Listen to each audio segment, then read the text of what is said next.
say to run when it all goes dark, but I know where I'm gonna be. Next to the girl with a broken heart and a temper like the fallen leaves. I want to have you, I'm nothing without you. My music, it needs you, and I do. I breathe you. Try to erase us, the look on their faces when they thought they'd break. Girl, you were ready for the earthquake.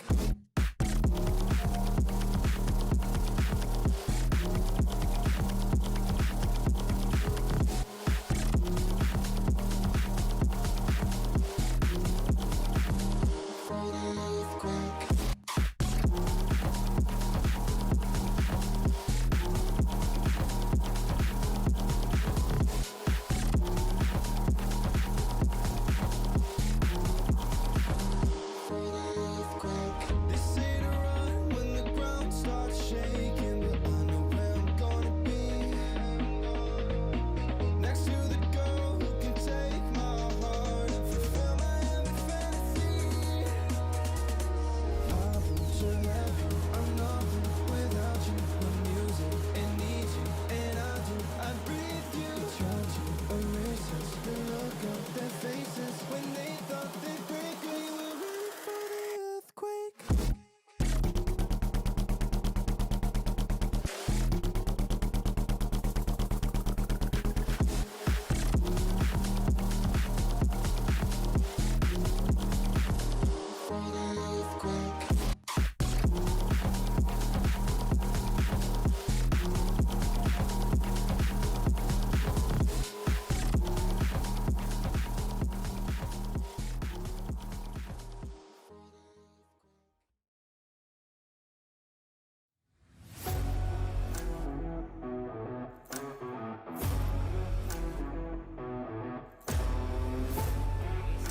Is going to get the rocket out.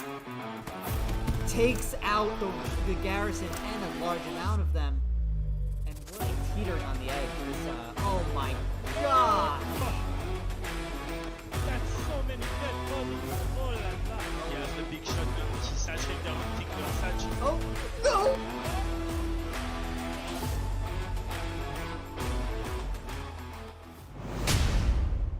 Hello and welcome back, friends, to the Insiders Podcast. As always, I'm joined by my fellow insider Snow, and we are ready to kick off a holiday weekend here in the U.S. Snow, excited to be back. Yeah, absolutely.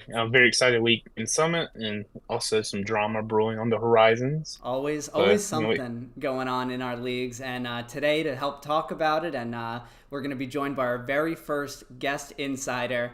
You guys know him. You guys watch him all the time. It's the one and only Awake. Welcome to the show. Great to have you as our first guest here on the podcast. How's it going, boys? How you doing, buddy? I am so many beers deep right now. What are you drinking? Oh, good. Let's start with that. Oh, got some good old Busch Light Apple. I got cracked can right here. And then another one. Fully strapped with the Busch Light Apple. So the fridge ready to go for the weekend, so that's what I'm doing. Right. That's there's no other way to celebrate Memorial Day weekend other than with some cold ones and some good company. So I'm definitely glad to have you. The stream is not sponsored, by the way. Hey, if you want to, Busch Light, if you want to reach out, I'm receptive. Our email is connected to our channel, so hit us up if you're interested in that. But Awake, it's such a pleasure to have you. You're the first guest, so why don't we start off with just a little bit of your origin story as far as you're starting out in Hell Let Loose, getting involved in a clan, all that good stuff. Oh, God. Well, I guess when I first got introduced to Hell Let Loose was, 2023, end of 2023, I want to say, middle end. I was actually playing World of Warships Legends competitively. That's the console version of the game. And then my friends my clan that I played with, they're like, hey, play Hell Let Loose. Tried it. First game ever played was Medic on Omaha Beach Offensive as the allies. And I was like, yeah, I'm not playing this game ever fucking again. I went probably 3-30 #Meyer in that game. And then as me and another guy played, we met another group of people. And one of them, I don't know if you guys know Zan Frank at all. Yeah, of course, Zan. Yeah, so I met him through. I basically just met him in a random game because they were like, "Hey, it's a half decent tank crew." And then over time, I started to meet more and more people. Ran into Ohio, who knew Lambda, who was in seventh, and then eventually, after a few months, just eventually joined them because I hated World of Warships at the time. And then that's how I joined seventh.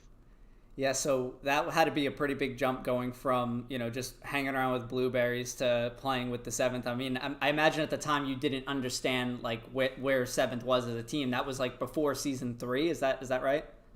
Yeah, I want to say it was around. I first knew about them in, I want to say, August of during season 2. Both Summit and TPL, I want to say at that time. I didn't actually join when I was asked just because I was still focused on World of Warships because actually comp on that game was starting. And then I realized it sucked playing comp in that game because we were technically the best team on that game. And then I don't want to bring orgs into conversations, but the orgs that ran it were dog shit and kind of nerfed us.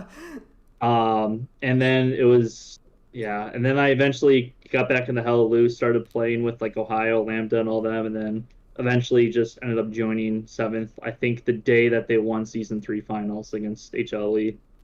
Right. Well, no, that would be season 2 against HLE. Season that was, 2, that was on Utah. Yeah. Yeah. Yeah, I played yeah. season 3. Yeah, you commanded most of season 3, I'd say, right? You became leadership pretty early. Me, Wolf, and Krieg, I think, split it between TPL and Summit games. Mostly TPL games we would command. That had us 3. It was those 2, and then I, never lost. Yeah, a Wake undefeated commander streak, undefeated Foy streak. There's a lot of reasons why you might want a Wake on your team. Now that he's back in the scene, so that actually is a good transition to what it like. You took a season off to cast. Now you're back into the playing these games with the 22nd. What was the motivation to get back into playing the game? Anecdotally, I saw you playing more pubs than I had previously, but why now and why 22nd? I guess. Honestly, it came I started to think about it honestly after that game I casted in the last season of the People's League, as we used to know it. Season 4, right? Season 4. After that final, which was still, I think, the most watched final. I mean, your video doesn't count. That's 55,000 views for whatever reason. Yeah. KRC versus HLE, legendary. Yeah. Yeah, still weird, but 311 live viewers, an incredible game all around. Peak hella loose that game was, and Absolutely. I'm like, dude. And then I had that itch, I should probably. This game looks fun. I mean, it's not fun, but that was fun to play in that game from both sides. Even though the 6 loss, I'm pretty sure it was an amazing game all around. And then throughout, the summit or that TPL season, I started to gauge interest of playing again. And then I kind of wanted to join 22nd because I kind of told everybody if I was to join a team, it wouldn't be a Division 1 or even a 49s team. And my reasoning for that is, it's not so much I don't want the challenge, but it's more so just to help the community grow and just get better. Because you guys both see it. You guys are, I think, both on 2 of the top 3 teams, 6th and Legion. You 2 are on teams that are at the top already. It's trying to grow the community more to get more on that level is kind of my goal. Mm-hmm. And I feel 22nd was the best fit, mostly because they're NA. Right. And then people say oh, why not Pathfinders or 9PZ or even 3-5 or EXO? They're already 49 teams are already established. They already have their thing. It's I would kind of want to join these other teams, even though 22nd has done 49s in the past. Right. I feel I could maybe help them out a little bit just with my game knowledge, but yeah, it's kind of the reason why. Anytime you come in from an experienced team or a team that is kind of at the top of their game, especially in a 35s format, you can really become someone who is, you know, an impactful player. But Snowy, any questions for Awake? Yeah, I mean, going back on your Lights team, like you see Six and Taco both came from the Lights, and moving up to, like you said, two of the top three. My question to you, Awake, is kind of in the present, I should say. Last game you had against EXO, at least myself. Yeah, I'm sure there's others that thought it, and myself as well. I was just wondering, like, I know you briefly told me that you're new there. You're not going to take the spot of someone else, but I assume that they're going to try and play their very best people that they have in a Summit game. So, were you asked to play? Did you turn it down? I wasn't. I signed up as tentative because, first of all, I don't know what matches I'm going to be assigned by the org team for Summit. So, like, I personally, for me, like, this is just kind of going back to TPL too. I sign up for every single game for TPL just because I am freeing up my weekend just to literally cast as many games as possible and get as much content as possible to grow the game. Doing the same with Summit this season.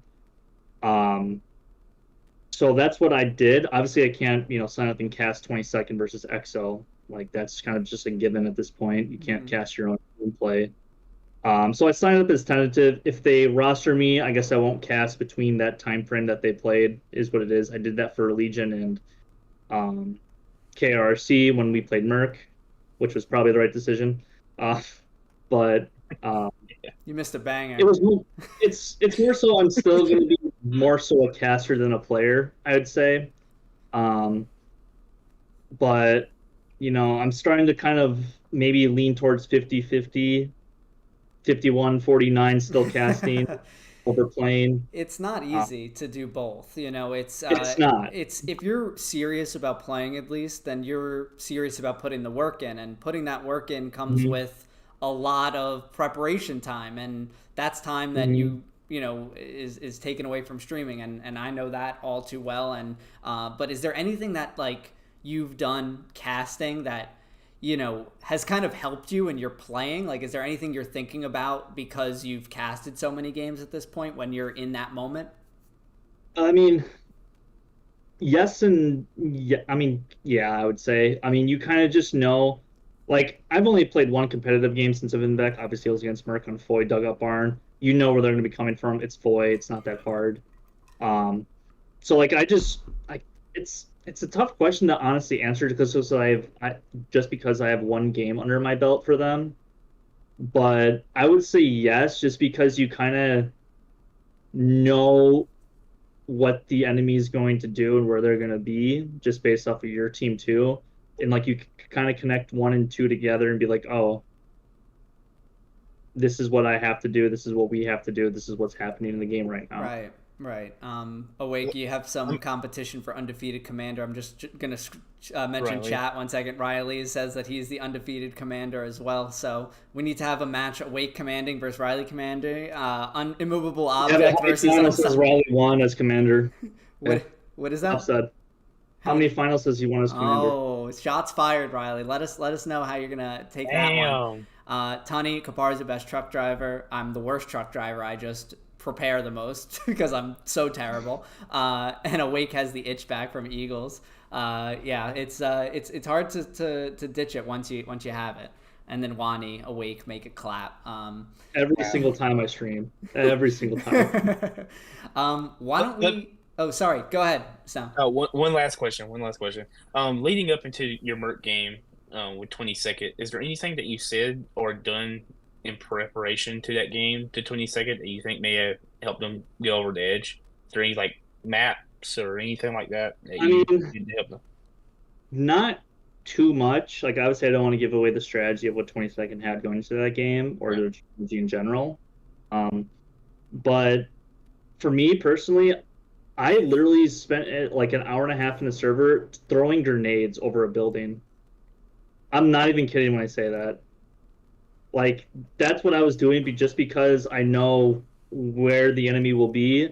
I want to get the exact grenade distance of where I want to throw these grenades and where they'll hit, 5 meters closer, 5 meters further, or just like right on the dot or where I want them to go. Like I was literally doing that. and you hit a nice grenade in that exact same spot that you're preparing. Smithers also talking about your satchels on the barn, your proc satchels that you guys had going down. And fun fact, I didn't place a satchel there. Yeah, I saw you turn around. I saw you turn around, and I read your mind. Where you're just like, there's someone here. There's someone here. I should probably just not. I turn around and I see like 5 people. I'm like, this is not a good idea. Yeah. But Awake, you're going to be joining us for the rest of the episode. So why don't we get into some off-season competitive league recap? So again, for you guys out there that maybe aren't familiar, Off-Season Competitive League is a league that is centered around the 35s v 35s format. Where we are at right now, we have Hell EU, Summit going on right now, both of which are 49s leagues for the most part. So this is kind of the home for 35s action. So an interesting week. Last week, I had some really great feedback from the some of the Brazilian teams playing in that off-season competitive league, and it was really great to kind of hear from them. And so I have a little graphic here, and we can use that for this week. So, boys, we talked a little bit before the broadcast, but we were talking about Smithers' cast of MSU versus R22R on Driel, and what a match that was. Absolutely. I mean, just talking to you guys about it, it was crazy and watching some of the clips that we had to show. Yeah, Smithers put on a masterclass on that one. Yeah, I think that was during the game I casted between 6th and 9PZ, but I think I was watching a little bit before maybe, but I don't remember exactly when I watched, but it was like a good game through and through. I mean, it went down to the wire too, so really good game from both those teams. And getting to see the Brick Factory again awake. I mean, we just played that. All three of us were kind of part of that game in one way or the other, where 6 played Legion on Brick Factory. And half-track glitch? The infamous half-track glitch game, that's correct. But that was a incredible one, and to see the team, so, spoiler alert everyone here, but MSU was able to win that one as the Germans, 3-2, getting across the river. So you don't see that every day. No, and MSU has been really rising in the ranks. I've said it probably both weeks now that we've done this, but they're coming. I mean, they're, like I said, if they join TPO, they would be probably a Division 3 team. So they just need to boost up some numbers. They do 49s? They do 49s, but in this particular league, they only do 35s. But so it's kind of like 20. Okay. Right. So with this game, Snow, the last couple of weeks we've talked a little bit about MSU. We've had some people from MSU in the chat kind of talking about like our take on them as a team, and admittedly I was not very familiar, so I made it a point to try to watch or at least catch a replay of one of those games, and I was certainly not disappointed. We all know that R22R has kind of come on the scene these last season and a half-ish and really improved. So for MSU to go toe-to-toe with such a disadvantage and come out with the win is huge. Yeah, especially on that map. Not easy. So a big part of this win was the AT work by MSU, and they were a constant pain in the backlines of the of R22R the entire game. But there's one clip that stood out, and Smithers, I'm so glad you're in the chat because I enjoyed your call of this so much. I was honestly laughing so hard when I was watching it. So why don't we take a look together here? Remember, there were those mines on the road. Are they paying attention? Are they paying attention? Oh my gosh, are they paying attention? I don't think they're paying attention. They're not paying attention. They're not paying attention. No! Oh, the tank goes Papa doing. Oh my gosh, I just happened to look over that at the perfect time. Oh man. They were not ready for that one. Oh, I think it was Heine who planted the mines, right? I think it was. He's going to be very happy to see that caught on stream. Smithers' reaction there is great. It's got to be a YouTube short at some point. Yeah, Smithers, you got to... You're a busy man, but definitely. You never see mine kills ever, dude. That is and your sentiment, Smithers, of he's gonna be so glad he caught that on stream. Like, you know, that guy, like, maybe he was dead and he didn't hear like the, you know, sound of when you kill a vehicle like that. So he might have just seen he got a vehicle kill and he's like, huh, I wonder if I had those mines did anything. And then to see it on stream is just amazing. Yeah. Normally you would think it's a truck though, like a supply truck, when you kill stuff with, or like a light tank. You don't think it's a heavy. Right. And unless you're like a really a combat score hawk, and you're like, that seems to be a lot to me. But Smithers also mentioned the DEC versus GOAT game on Hill 400. DEC having 5,000 fuel at one point. So that is a very Hill 400 statistic right there. Yeah. Is it even possible? Like, do you have to convert from something to fuel to get that much? We need more fuel. Don't worry about what we're using it for. We're just stockpiling it. Someone pull out a calculator. 60 per minute. Yeah, I might do some work preparing during the week and see if that's even possible. The combat score cartel, Bearju says, but the other match of this week that I thought was very interesting, and like I was saying, the Brazilian side of the game in South America is absolutely massive. Awake, I think you and I have both kind of experienced that through our cast this season. All of a sudden, you'll have a bunch of comments or live chats in Portuguese, and they're so enthusiastic about the game, and they are like live and die with their team. I don't know what they're saying. Right. I don't know what they're saying. So, actually, in that spirit, I've reached out to one of the guys who played for SAP last season, Madeira, and he's going to be the newest member of the stream team casting these matches in Portuguese. So next season at TPL, we're going to try to get those native language broadcasters for their region's games and make this a little bit more enjoyable for all the viewers at home on those teams. But that's all to say that the 11ID versus OCL game was extremely entertaining. Another one of Smithers' casts on Hospice SME. And OCL, as the Germans, bit of an advantage, but that mid-cap was about 17 minutes long between those two teams, 35v35. That is a lot of manpower in one area. It reminds me of the Legion versus First. Oh my goodness. Omaha? Oh wait, you cast that one, right? Oh, dude, two tie was coming. It was the closest we ever got. Ruin it. I remember playing, I was squad leader that game, and I lost my OP like 3 different times during the opener, and each time I thought it was the, that was it. Like, now we're not going to get it. Obviously, we weren't necessarily expecting it. It was Chapel, Utah, and we were the Axis, but it was around 25 minutes into the cap where I let myself say for the first time, like, this is ridiculous. Like, I think it was 28 minutes and 37 seconds. I could be wrong on that. So crazy. That just sounds right. But I know I asked some people on the PC side, like, hey, what's the longest mid cap? And they said something about, I think for Magen, because they agreed not to cap it after a half hour. So I guess we have the longest cap legitimately. Let's go. Ever.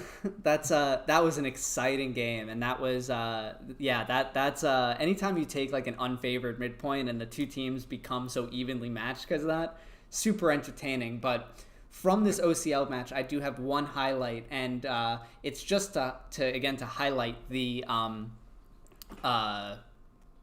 how long that mid cap was to start. OCL was able to take down a heavy tank before the mid cap was even completed. So let's take a look at this clip here. The 11th begins their cap. Remember, it takes 2 minutes to cap, everybody. 2 minutes to cap. We do see some AT guys and Assault guy here in the back line. What did they score? They scored a 76 already. They scored a 76. Look at that. Oh, that's big. That is big for this opening, and this Tiger will have free reign. The Puma's coming into the back of this. Puma could help neutralize this push by 11th. The Puma decides to back up. The Puma could have an opportunity to run through Pizza Slice and wipe a whole bunch. But the Puma decides to turn away. The Puma's turning away. And the cap progress goes back in favor of OCL. LI Medium still firing inside, but I think the 76 being wiped is going to be big. And plus this Puma's running around wiping outposts, no doubt.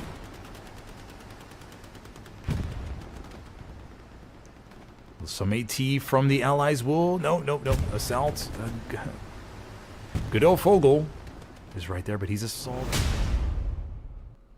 So a couple things in that clip. One, the getting the heavy tank down before you're even like halfway on the cap either way, you know, just because it was going back and forth so much is impressive. But the other thing is, across the leagues, up and down the teams, you're seeing more and more teams use recon tanks to press OPs like that. Mm-hmm. We saw it against... Especially at the very beginning. Right. It's free. I mean, it naturally spawns. It'd be stupid not to use it. A lot of teams now like spawn in extra light or, obviously trucks and stuff. But yeah, definitely. You take 2 infantry guys. You can get truck snipes for those or wipe OPs. And we'll talk about truck snipes a little later. Yeah, definitely. We'll be talking more about truck snipes, but that's something that Taco did last week against WRTB. That was huge for their very quick victory, and that's another good segue into talking about our first summit match of the week, which was Taco versus WRTB. Awake, you were on the call for this one. Taco defeating 3-5 as the allies on Purple Heart Lane, another pillbox for Purple Heart Lane that week. So, Awake, what were your takeaways just having watched this one and casted it? I mean, I think it was a good game all around. I mean, when 3-5, I think you probably might have the clip. I have no idea. But once they sniped their truck, I'm like, okay, 3-5 now has a better chance of taking mid first. If they would take mid first over the allies on that map, that's a pretty big advantage on PHL. Right. Didn't work out, and then Taco slowly, I think, withered away at 3-5 like over the course of the game and just ended up winning. I mean, I will say this: Taco plays a boring game, but it's an effective game. Right. And I mean, it's not like a knock on them. Like, you play to win the game, and it's effective, but like, at least from a viewer's perspective. That's what I kind of mean. Obviously, when you're in a game, you probably have a lot more fun, but it's also PHL, so it kind of doesn't really... PHL is PHL. I hate that map. It's dog shit in my opinion. Same with Elsenborn, dog shit map. But those are my opinions. But no, I think it was a good game. Like 3-5. I think they should still hold their heads high, even though yes, they got 5-0'd, but it's against literally the best team I would say on console right now. Sorry to you two. You probably think you guys are the better team, but based on my rankings, they are the better team. Can't be wrong. Can't be wrong if you're referencing your own rankings, right? So, yeah.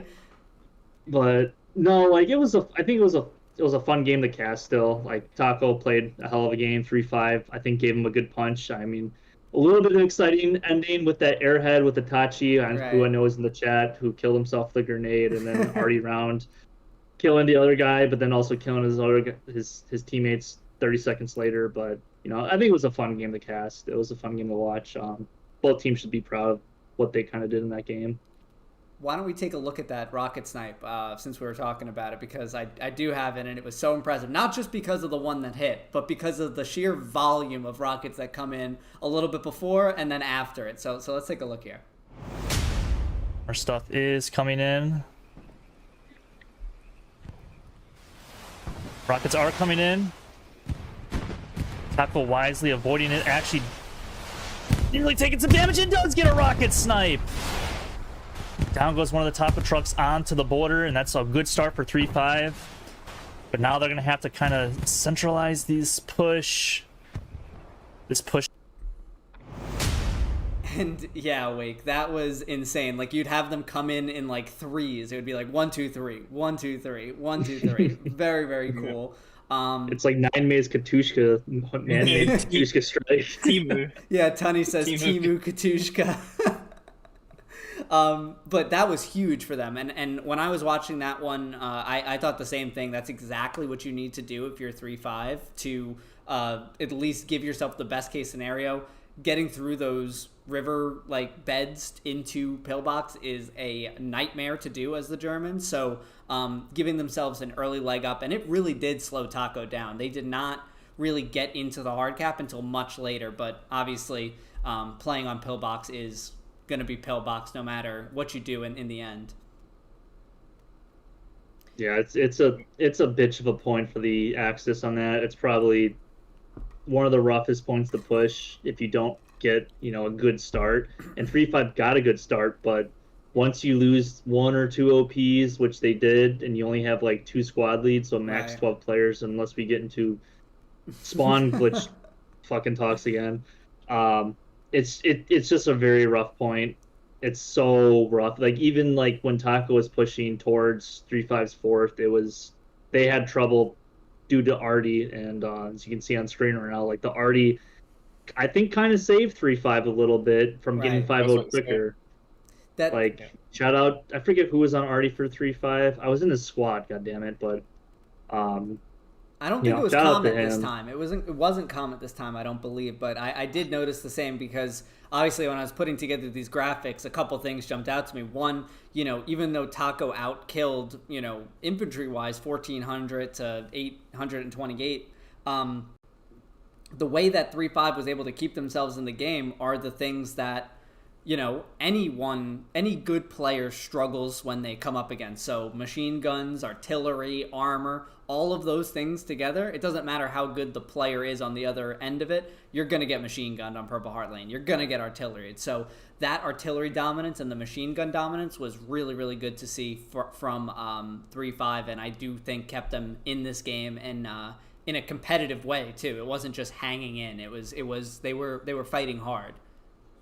And the biggest difference, I mean, as you can see in that very bottom graphic, is that basically, I learned this last night, that basically takes your top 50 players on each side and compares them of which position had the most kills. So, like, obviously, number one is always, I wouldn't say always, but most of the time is your Artie. So that very big, tall red line is your Artie guy. So 3-5 obviously dominated Artie. But you're looking at 30 spots in the middle of that graphic that Taco outkilled 3-5 respective player, and I mean that just comes. Yeah. It comes to how these outcomes happen. And we've seen this graphic before, and we've seen crazier disparities. So that's why I wanted to include that graphic too. Is that really, throughout the whole team, it wasn't like 3-5 was getting like crushed. Like they were getting outkilled on an individual level, but as a team, it really wasn't as bad. Between Taco's 15th guy and Exo's 15th guy. Like, it was a lot closer. So I think that's the nature of Purple Heart Lane, though, too. It's like a trade fest. It's just, as soon as you start shooting, you're probably in a spot that where you can get shot by 19 other people on the other team. Yeah, I hate that map with a passion. I'm even as a tanker. It's just foggy, that road. Just hate Did they ever fix the hedges glitch in tanks on that map? No, okay, it's annoying. So the map's still dog shit. Okay. Yeah, still broken. I did have a couple notes. We talked about some of these things too, but one of the discussion points that kind of came up after this game is D1 versus D2 debate, and there was some chatter of like, does Taco belong in a different division? And sure, this is Summit, so everyone's kind of like playing against each other. But I guess that's more to like the TPL argument of, is it worth saying that even the top of D2 feels like they're far off from D1?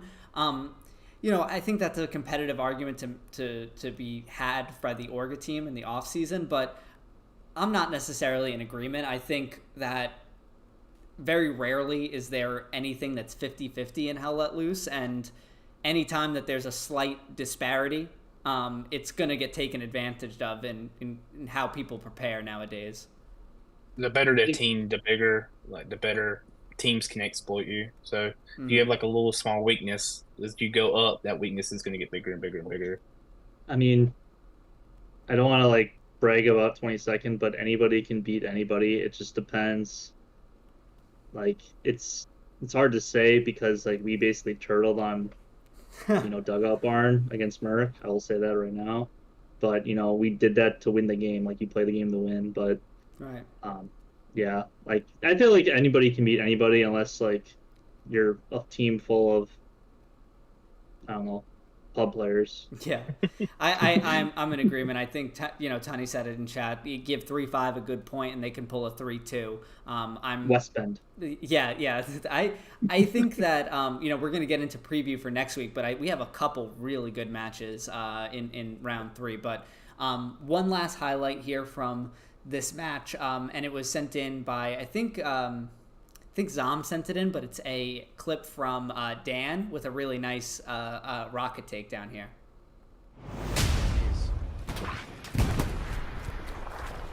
Oh, that's an OP in for the vent squad. Nice. Bro, I might be able to hit it if I can fucking... Is that it there? Yeah, that's it. Shit, Yeah, just okay, go. done. Gary's done. Nice shit. That's the Scottish hammer, Dan, with the with the rocket there. Adam would be proud, Dan. Adam would be proud. Yeah. Oh, Adam, if you're out there, you know, we miss you. We miss you, buddy. But so why don't we move on to our next match here? Well, first of all, does anyone else have any last other notes on this one? Alrighty. So Fuck PHL. Yeah, fuck PHL. That's always a good motto to live by. But we have the 21st versus 1 SBS. We're going to get into Snow's and I's prediction from last week and who was right, who was wrong. But this is one where we were both wrong. So we both had 21st winning this one, and we have here 1 SBS as the Allies defeating 21st 4-1 on Utah night with WN7 as the midpoint. So WN7 is a point that we're all familiar with. There was that classic match last season that you casted a wake between Legion and HLE on that map with that point. So this was one where I think a lot of people expected the it to be a grinder, but I was not expecting it to be a 4-1. So 1 SBS and the Polish boys coming out on top with the victory off 21st. So did you guys happen to catch this one? I excuse me. I rewatched it when I was looking for clips and such. So yeah, it was a really good game, especially the opener. Yeah. So why don't I watched. Go ahead. I think the end of it. I think I watched the end of it, but it's Utah night, dude. I played Utah night twice. You can't see shit.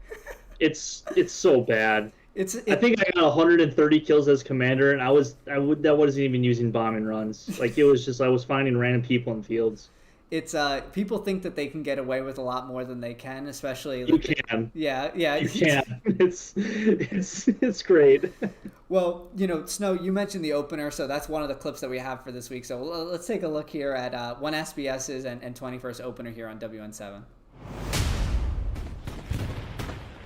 Good play with the Lux. 2 Luxes are coming in now, and the PZ4 as well. Light tank from 1 SBS. Needs to watch out here.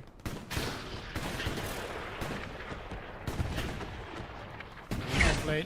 Oh, there's a ricochet or something. Nice play by 21st with the Lux here. Going in deep. Good hit on the PZ4. Light tank gone for the Allies. Still 1 SBS who's capping for the moment. That was a really solid play by all the armor from the Axis there. It was cool seeing like 5 tanks in screen. One screen, 5 tanks. And the Lux, really good play to kind of go around and you have that one house that you're going to have an OP on. Like, I don't care if you're trying to do something different, you probably still are going to have an OP at that house. So Tony's saying that during that game there's a really good airhead play, and we'll get to that as well. But I was impressed by 1 SBS. They looked really strong, they looked prepared. But Big Paper did a great job on this stream. There's a couple highlights that we'll just go through briefly. So we have a 21st recon tank pulling an interesting strategy, going for... Oh, we'll just let it play. Heavily damaged, but still alive. Ricochet on the 75. Puma is trying to get behind the 75 here. Puma tries to. It's safe play here. I miss his first shot. No way. 75 needs to watch out here that Puma can do a lot of damage. Watch both of his guys get run over, and he's just like... Another shot on the Puma 75. He's not turning around. What's so funny was him pushing the tank. It's not moving. That Puma needs one more shot. PZ4 down. And that's 75 gone. Puma. hits his wheels. That slight move by the Puma literally got him. It would have been like a perfect trade, I think, but it would have been very close if that rocket would have been able to save that medium. Mm-hmm. I will say though, for that point, I feel like for either team, you almost have to go more all in, because win 7. I mean, granted it's night, but it's a bitch of a point to take back if you lose it. Just speaking on that point, just randomly, but one of my favorite games ever. Sorry, I didn't mean to cut you off. Go ahead, wait. very good. No, Caparzo knows it. Like that point, it's a point. Yeah. It's a point. If you take it, you're most likely going to win. Other than the airhead, right? And which you also know well, Caparzo. Yes. H. Lily had a great airhead during that game, and this was a great airhead by the 21st. But 1SBS is very much on the scene. Big spawn wave from 21st. Holy shit.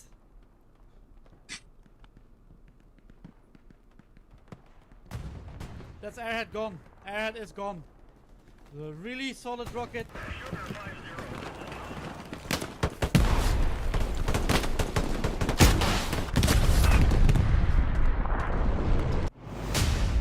So I don't speak Polish, but I believe that said you destroyed an enemy spawn. So that was a huge rocket by 1SBS there too, and it was a juicy hit too. You heard that hit marker noise with that rocket. So that really saved them that point there from 21st, which, you know, like you said, Awake, you could get away with, I guess, a little bit more than you think. And that airhead was placed really nicely. Not sure how no one saw it, but again, it is Utah night.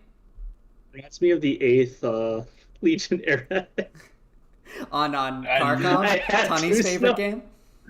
I had to. Yeah, I'm sure no, Tunny will be very proud. You mean the Utah airhead? Or Omaha airhead? I can't remember which one. No, he's talking about Kharkov. Oh, right. Kharkov airhead. Oh, okay, all right. Yeah, Tunny's favorite game. That one's for you, Tunny. But this was a great one. Obviously, 1SBS getting a win here, and we'll preview next round's games. But this was a really good one and a great cast by McPaper. But we'll move on to Rofs versus Legion.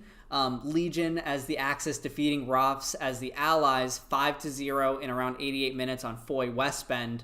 The story of this game, Foy Westbend, right? You know, we got the meme matchup, Awake. Westbend it up, baby.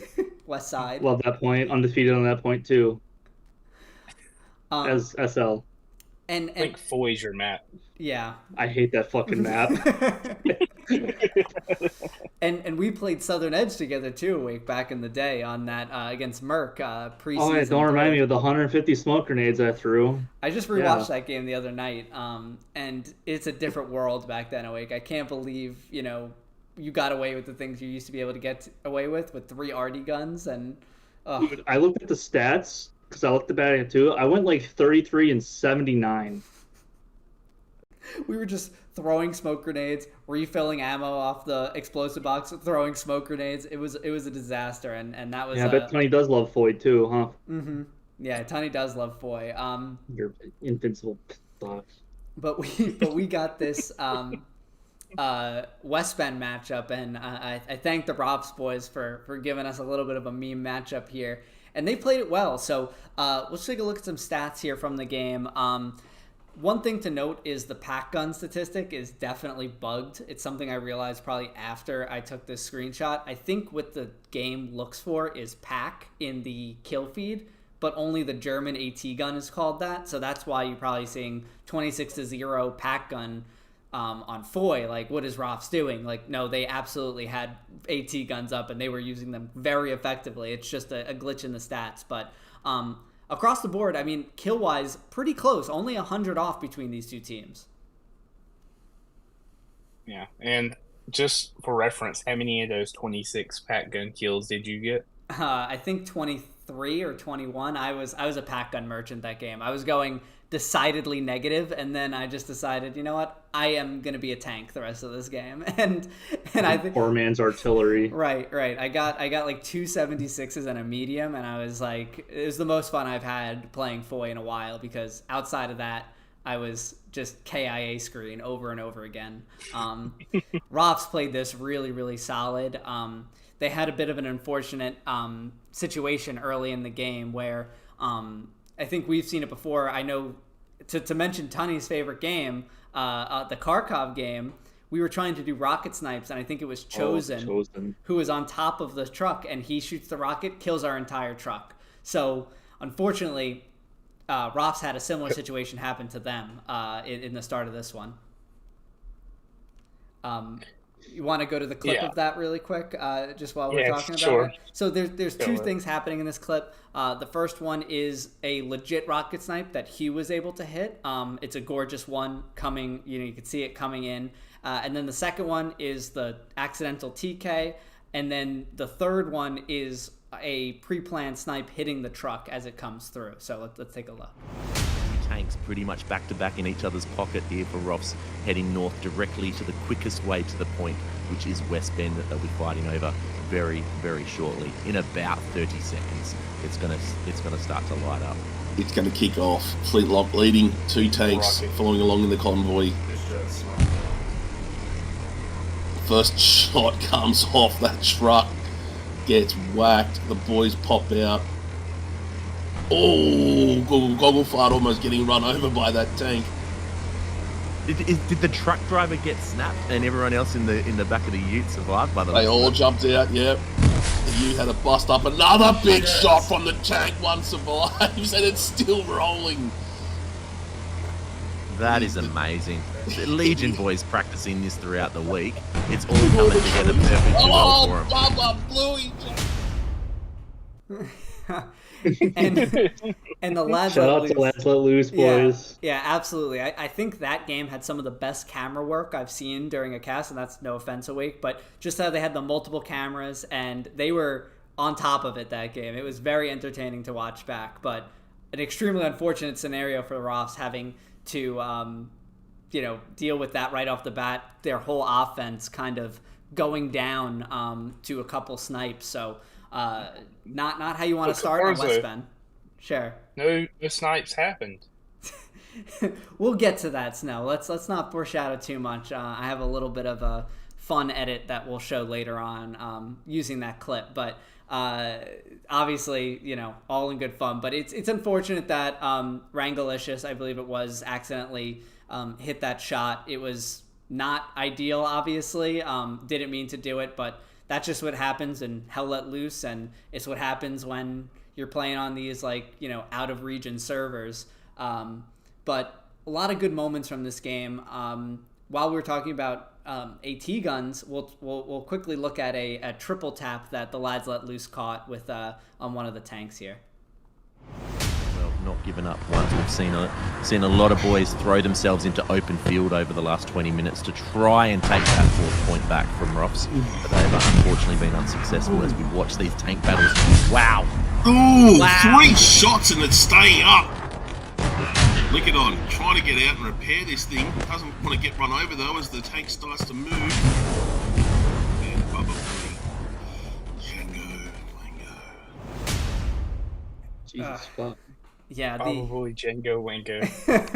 The Frank is great on the cast, and we have one more clip from this game that we'll show in a second. But AT guns are just so powerful on those flatter maps, Foy in particular, where you have hut here, and everywhere else you're getting open to something bad happening to you. Yeah, if you're not using MG and pack guns on that map, you're always going to lose. And then that point in particular, with that massive hill off to east of West Bend, it's nasty. There was a couple things. I don't want to bring this up.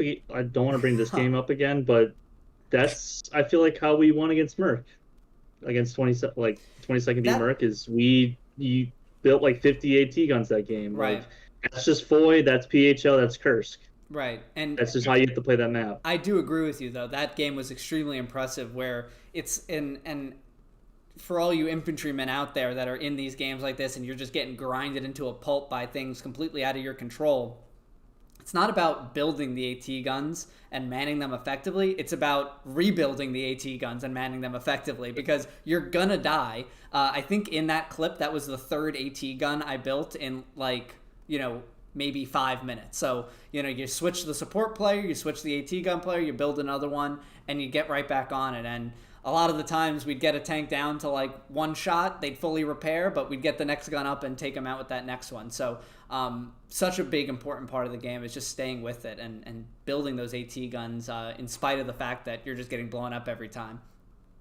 That's one of my biggest takeaways from like top tier teams and like middle division teams, is the logistical side of the game versus like, everyone can just point gun and shoot, but it's getting the player to stop shooting, to drop a box and build a rep station and build an AT gun, or a squad lead holding back their OP so it stays up. Right. It's several things like that win you games. Using all the tools in your kit, you know, and it becomes even more important in those games where you need that that extra oomph to get you through these bad points. While we're talking about the lads let loose, Frankie had a great call here. So this is in the last couple minutes of the game. It's a 4-1 at this point to Legion, and Legion goes for the 5-0. And Frankie mentions that this is kind of sounds like you should put the Imperial March from Star Wars. So obviously I saw that and I had to try it, and it works pretty well. Last couple of minutes here. We talked about this last night. Leberju from R22R and I were talking about this, the accurately timed bombing run with Airhead. I dare say they've got that one right. They will push down for a 5-0. Legion. I think, Gray, this is where we insert the Star Wars Imperial March theme. That's going to start storming through, but Raccoon is not going to have any of that. As his Kenny Boy right at the front of the spear just goes down at the last minute. Lots of smoke coming in there to hide that spawn wave. 1, 2, 3, 4, 5, 6 Legion players coming through. What was also awesome, the tanks got to the south of that airhead, so they were protecting the airhead by the time that the first spawn wave was. So they're all working in absolute unison there. That's a bit of art that we just watched then from the Legion group. That was fantastic. Great camera work as well. Now. There's 3 Tigers on the plane.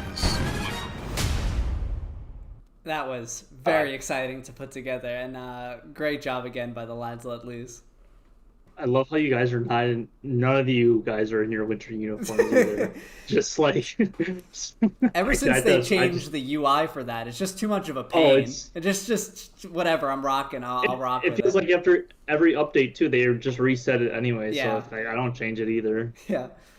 But lots of good moments of this game, and we do have one more clip later on in the meme section for that game. But let's move on to KRC versus Pathfinders. Pathfinders as the Axis defeating KRC as the Allies 3-2 on San Marie Dumont. AA Network was the point for this one. So AA Network, we've seen it once, we've seen it a million times. It's San Marie Dumont. It's hockey stick, it's gardens, it's 5 points. All those things are important. But this one was very entertaining. Boys, did you have a chance to watch this one? I did not. I watched this game. I did, and I enjoyed the KRC made a late push, red zone push, and we're so close to taking the point, and Filo's just defense held on strong. Yeah, KRC is lived and died by the red zone garrison this game. And to your point, Snow, during that last, I think it was like around like the 10-minute mark, Smithers was on the cast for this one as well. KRC had 2 red zone garrisons on either side of the point, and they got huge spawn waves in on both of them, and they kind of owned the strong cap for a very long time, and were able to make it pretty close. So let's take a look here at this push here that KRC made. We see Pathfinders collapsing into the point. The Gary is locked to the east. 3 OPs are up. 4 OPs. KRC is well in the circle, but we do see Pathfinders collapsing. They got about 45 seconds to solve this. We may see a defensive bombing run here from the Axis. They're moving on in. Smoke's on the point. I honestly don't know if they got it. Pathfinders is moving in from all over the place. And tanks are coming in. We can hear the Tiger engines. Yeah, okay, here we go. Camp progress stalls. Reinforce will probably, guessing was dropped by now. Strafing run comes in. Explosion happened over to our right. Let's take a look what that was real quick. Curious if it was a Tiger. No, it was a Jeep. The Jeep got taken out.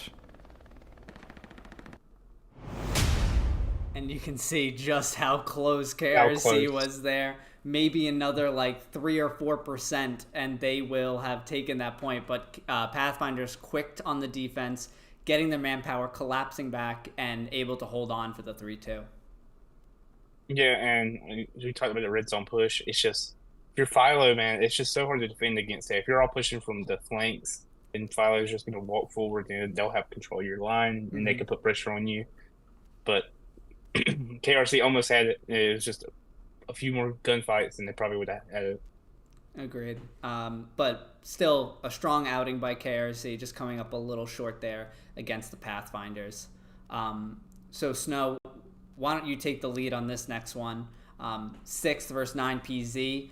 6 as the Axis defeating 9PZ. 3-2 on Hurtgen, North Pass. This one was casted by Awake, so why don't you two boys take the lead on this one? All you, Snow.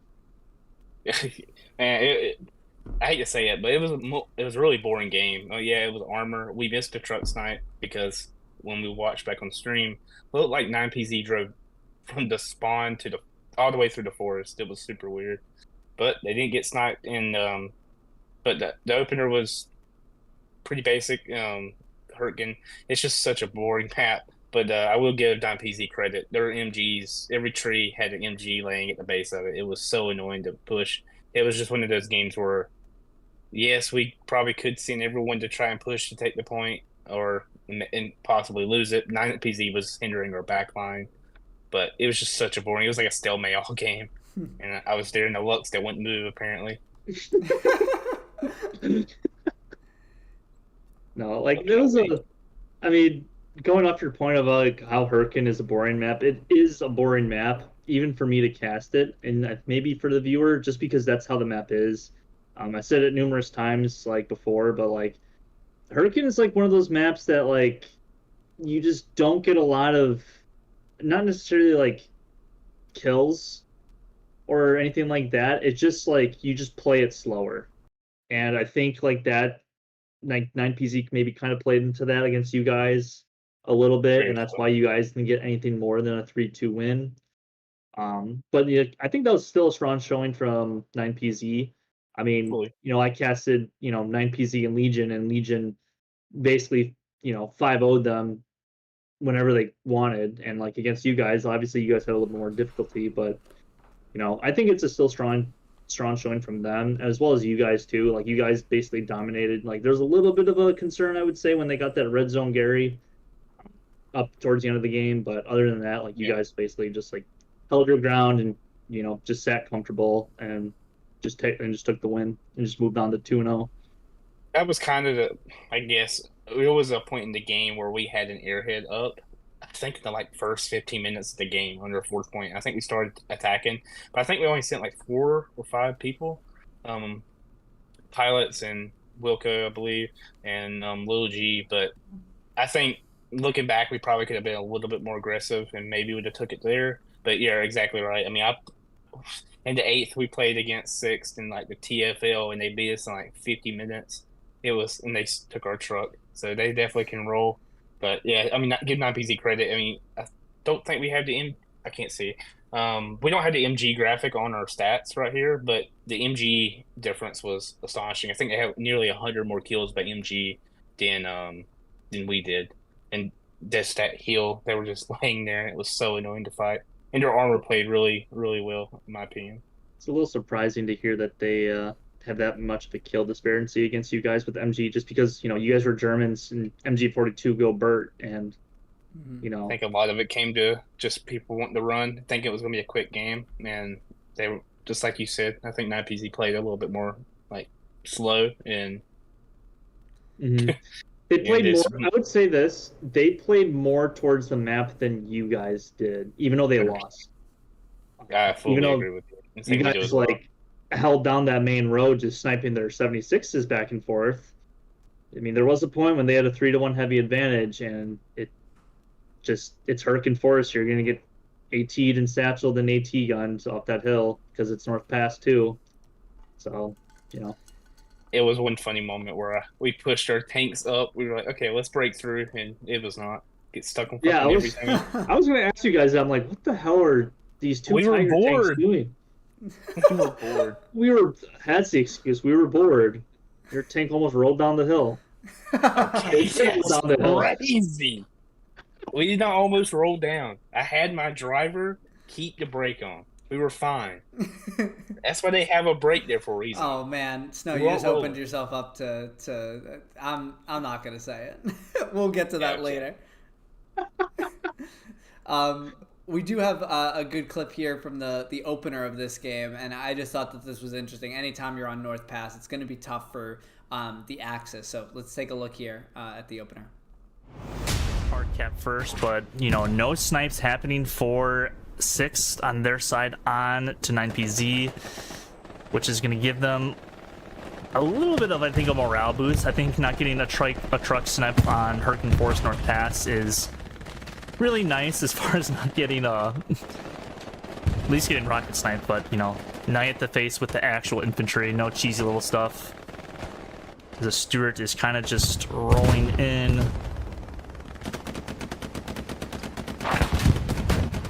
An unfortunate miss from, I think, a Puma onto the back of that Stuart tank.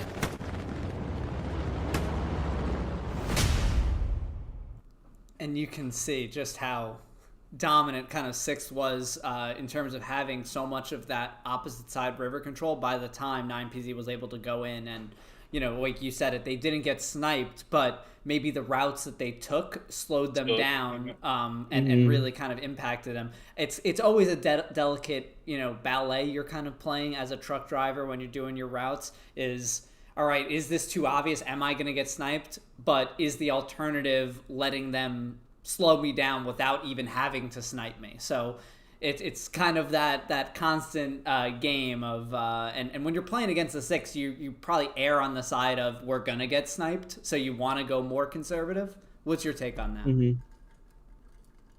or Snow? Go ahead. Floor's open. Well, I would say it's like 9PZ kind of played it like they were playing West Bend. Like they played for recap is what I think the PC side uses. Yeah. Like they are, for anybody out there that actually plays PC or watches PC hella loose, teams more so play for recap than playing for cap. ESPT being one of them. That's quote unquote Francis's team. They play for recap, but they still haven't lost the game in over a year and a half. I feel like that's what 9PZ was kind of do. They were playing for recap. They didn't want to get sniped. They were playing more conservative. Doing that made their positions, I think, a little bit better. Because, like, let's say their truck gets sniped in the north. There's going to be no North Gary up there for, like, at least 4 minutes. Like, probably, like, 2 minutes, like, even, like, a minute maybe after the cap. So I think 9PZ just played it like a safer game, and I think that set them up at least for the next, 20, 25, 45 minutes. And then it was just kind of like seeing what they can maybe poke and prod through 6. Mm-hmm. That's kind of my take on basically that opener from them, because that's a Axis cap. Like, I think even in 7th Caparzo, we played North Pass Knight on Hurricane against, was it LEP or SVS? I think it was SVS. I think. Yeah, and they kept first against us, and I'm like, dude, what the fuck is going on? Are we that dog shit? Like, that was during the days where we never capped first. Yeah, well, we never fucking capped first until we decided to play the game correctly. But within like 20 seconds after they capped, we capped. So right. It's like, it's just just using that game as an example. That's an Axis favorite cap. So maybe they were just thinking, oh, it's a Axis favorite cap. We'll just play for recap and set ourselves up a little bit better, just so we don't get sniped. Back in those days, you didn't know what point or map you were playing too. So like when you get tossed Hurtgen, like it's a playable map, so you're gonna play it. But all the truck drivers are like, why did it have to be Hurtgen? Or like, Foy West Bend. Yeah, if you're especially lucky, if you've been a very good boy. You know who I'm talking to. You gotta, it's we'll leave that one. I have to, man. Okay, Snow, you go. I said too much this already. The stream. No, I love it. I love it. I love it. No, but yeah, I mean, you're hitting the nail on the head, and just being in the game. Like when we got there, we're like, where the fuck is everyone? Did we get this night? Because at this point, we're like, no idea. We didn't hear a backpack scream, "Oh, I got you, mate," or some fucking dumb shit in red. So we're like, what the fuck? Where are they at? And then, like, obviously we saw the tanks, and I'm there in our little fucking looks, not moving. Just like, okay, let infantry deal with them. I'll pick you apart. So we're just sitting there on the bridge, but yeah, and they got in our back lines a little bit. We were sitting on the hill, just get them off, but definitely. But I had a good time in the game. It was funny, just in the crew. We were talking. Right. You know, when I hate to say it, but when you're playing a game where you're like, I hate to say dominating, because we really weren't. It wasn't like a 5-0, but it's like a stalemate, and you're not really scared to lose. You're just kind of, let's say, joking around, but you're just talking to your crew and stuff. It was pretty good, just talking and working things out, and that's kind of what we've been doing to work things out. Right, and we talked about this map being a nightmare for tanks, and Snow, you were able to get us this one clip of just like how there's so little amount of spots where tanks can really like exist on this map, but this is one example where these two tanks are in a spot that I bet they wish that they were on a Foy West. They do not belong there. Yeah, let's take a look. More rep stations are being built from Divinity and Loop. AT guns putting in work for the 6 right now.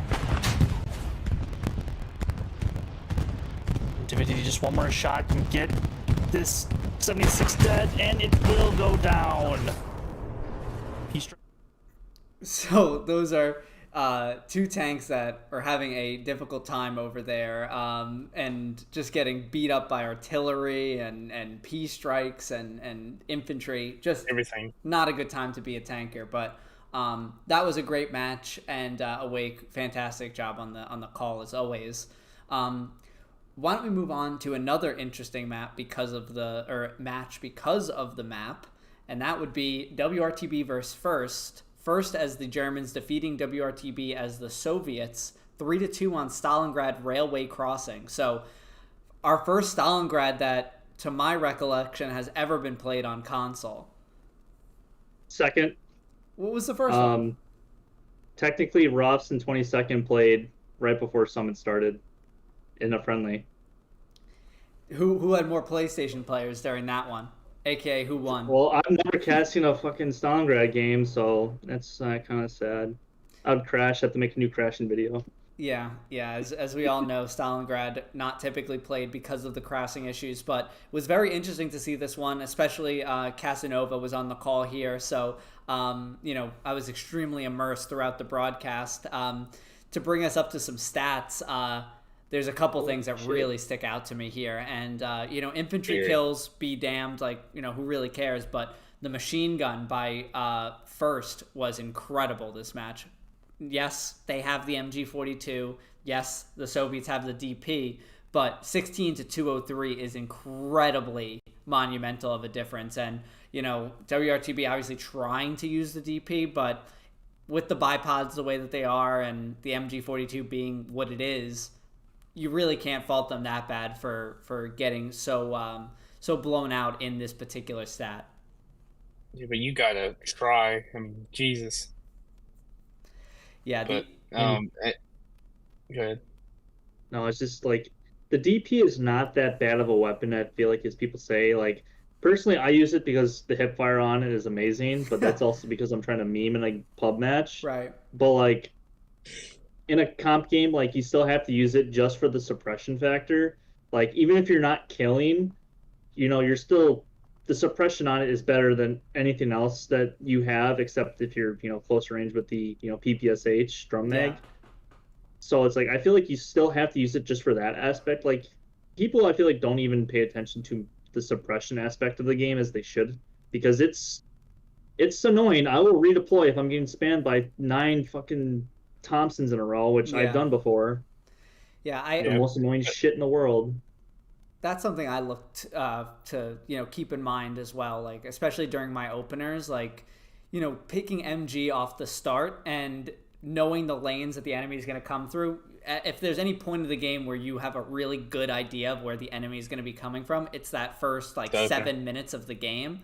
So if you find a spot in your preparation that you said, hey, if I come out of the truck here and I run to this spot and I mount up in this location, even if I'm not getting kills, the guys who are up there, I already believe in my team's ability to kill over, another team just out of, homerism more than anything. But if I could toss suppression on top of that, then I feel very confident about it. Eagles looking for the belt-fed PPSH. I think that would be a difference maker for the Soviets. It's super weird because I may be wrong, but I feel like the Russians have the advantage, especially close. Maybe not mid, but really definitely close. In a map like Stalingrad, I was thinking the Russians definitely would have had a better, at least kill disparity than they do. I mean, just looking at the people and the stats from them, I feel like they should have got more kills than they did. But give it the First. I mean, they're from the EXO departure, they're really coming on strong. They went to 35s, and now they're playing in the big boy 50s here in Summit. Yeah, I think that that was my takeaway from the game too, is that this Summit 5 is the first time that First has been back into the 49 scene, and to see them playing off meta stuff, which is typically not something smaller teams seem to want to do, and then playing it effectively and doing a really good job. There's a couple clips from this game that we have. One I think is a very fun clip of just the different stuff that you can do on Stalingrad. So let's take a look here and check this one out. А его с пушки долго с этого. Я его сейчас убью. Да, Я да. думал, он мертв. Рикошет. Так, ну пересел. Успеет он? Короче. Ну он пересел сначала Везет, просто везет. Блин. Нет, он зачем-то на пушку сел. Мне Он кажется, не это уезжает, неправильно. да. Мне Так. кажется, он не туда сел. Ну и что, ты думаешь, это реально была ПТ-пушка? А это с этого, с Герхарда, по-моему, вообще напуляли. Way downtown. Нет, ну... ну да, вот походу делает Yo, противотанковое AT оружие. gun on the building. Oh, And they died. And they instantly died. What a clip. And Casanova getting us immersed, obviously, in the Russian language there. But those are just the fun things that you can do. I think everyone knows about that spot, but seeing it used during a comp match and then it destroying a Tiger is just like peak hell let loose right there. Peak. There's one other clip that I think is very interesting from this one. I guess interesting is a good way of putting it. A little bit of an interesting tank encounter here, an IS and a medium. So thanks for clipping this one, Snow.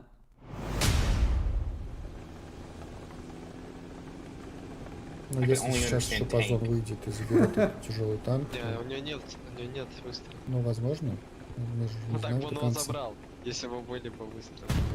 This medium's full panic mode. Ну тогда подожди, тогда это двойне странно, что он The slow turn. еще из фугаса. Rick's again. Dead. Oh, man. That IS-1 is just a ricochet machine. But First doing a really good job and holding off WRTB there and taking the win on Stalingrad. So really fun one and a great cast by Casanova. Moving on to Merc versus A&ZR. So another great one, Merc as the allies defeating A&ZR as the Axis 4-1 on Omaha, West Burville. So West Burville, let's talk about that as a point. I think it's a pretty divisive one in the community where, you have like about half of the community saying it's favored to this faction and then another half saying it's favored to this faction. What are your guys' takes on that one? Go ahead, Wick. I think it's 50-50. It's slightly allied favored to Cap, but I feel like once Germans have it, it's hard for them. It's like Win 7. It's once you lose it, it's hard to get it back. Mm-hmm. I mean, we know that from the Summit 3 final Caparzo when we lost that game, which I think that's my death record. I think I had like 90 deaths that game. Dude, I remember a WRTB guy joined my squad halfway through the game. I'm like, dude, just leave. We have to get Lambda back in here. Like, come on. But no, I think it's slightly allied capped or like allied favored. But like Germans can still cap it. You just got to get that north control, and you're kind of good to go. You know, that's what I think it is. I think it's like probably 60% allied favored to cap it. What about you, Snow? I'm actually a little bit the opposite. I think it's You're wrong. More favorite. I think it's Axis. Okay, yeah, dude. Yeah, you're banned. Yeah, make that into a fucking Somebody 3-minute ban video Awake. playing Jay-Z. Thank you. No, I mean, I just think because of the armor, I think just if you can avoid the snipe, which is a big thing, the allies do have very good snipes, especially coming around that church. But that's one of my favorite points in the game. Is like you said, as long as you can control the north and you control, people call it pizza slice, then I think you're really set up. Especially in your opener, you drive your truck to the building and get an MG on top of that roof. Right. That could be very, very strong. Because the allies just have some hedges in the open field where that glider's at. Right. So that's why I think it's Axis. If you're the Germans and you can get into that 2-story, or I guess it might even be a 3-story, I can't quite remember right now, but the one that's on the east side of the road on West Fairville, you can really all you need is one MG and you're just lighting up that entire wheat field, and it's very easy from that second floor to see any sort of dark kind of outlines moving through that wheat field, and you can just start farming. Not a fun place to be as the allies if you're in that situation. Really the only way out of it is armor and smokes, but Merc was able to cap first, so it wasn't a concern for them as the allies. But as you guys were saying, that northern side is just so important, and as much of control as Merc had of the strong cap and like its immediate surroundings, A&ZR was able to stay strong in that north side of the point and be a pest for quite a long time. It was like almost like a half hour into the match that they still had OPs up there and were causing Merc some headaches.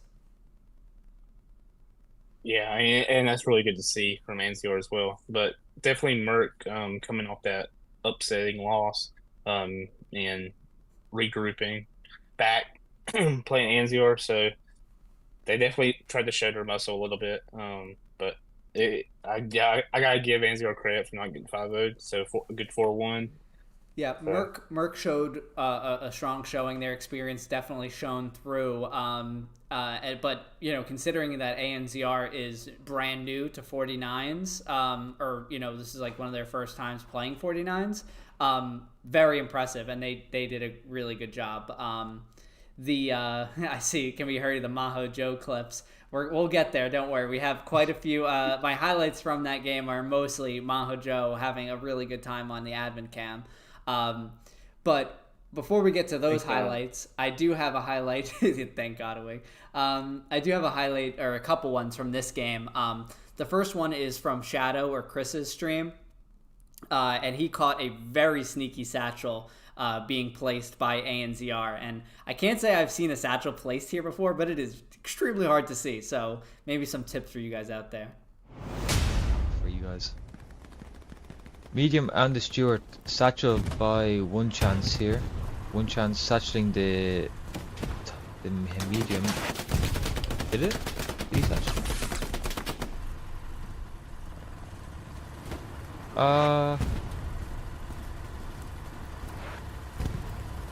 That's a really good play satchel, but I think Mulam does see it now and should be able to defuse that. Oh, sorry, wrong button. Maybe actually, maybe not. Did he get it? He didn't get it. This medium's gonna go down and take out a good few players with him, and now that opens the door for A&ZR. That's a sneaky spot. Like it is nearly invisible. Padre, Awake, what are those? These are, I forget what they're called exactly, but they're basically so I don't lose my eyesight when I'm 80.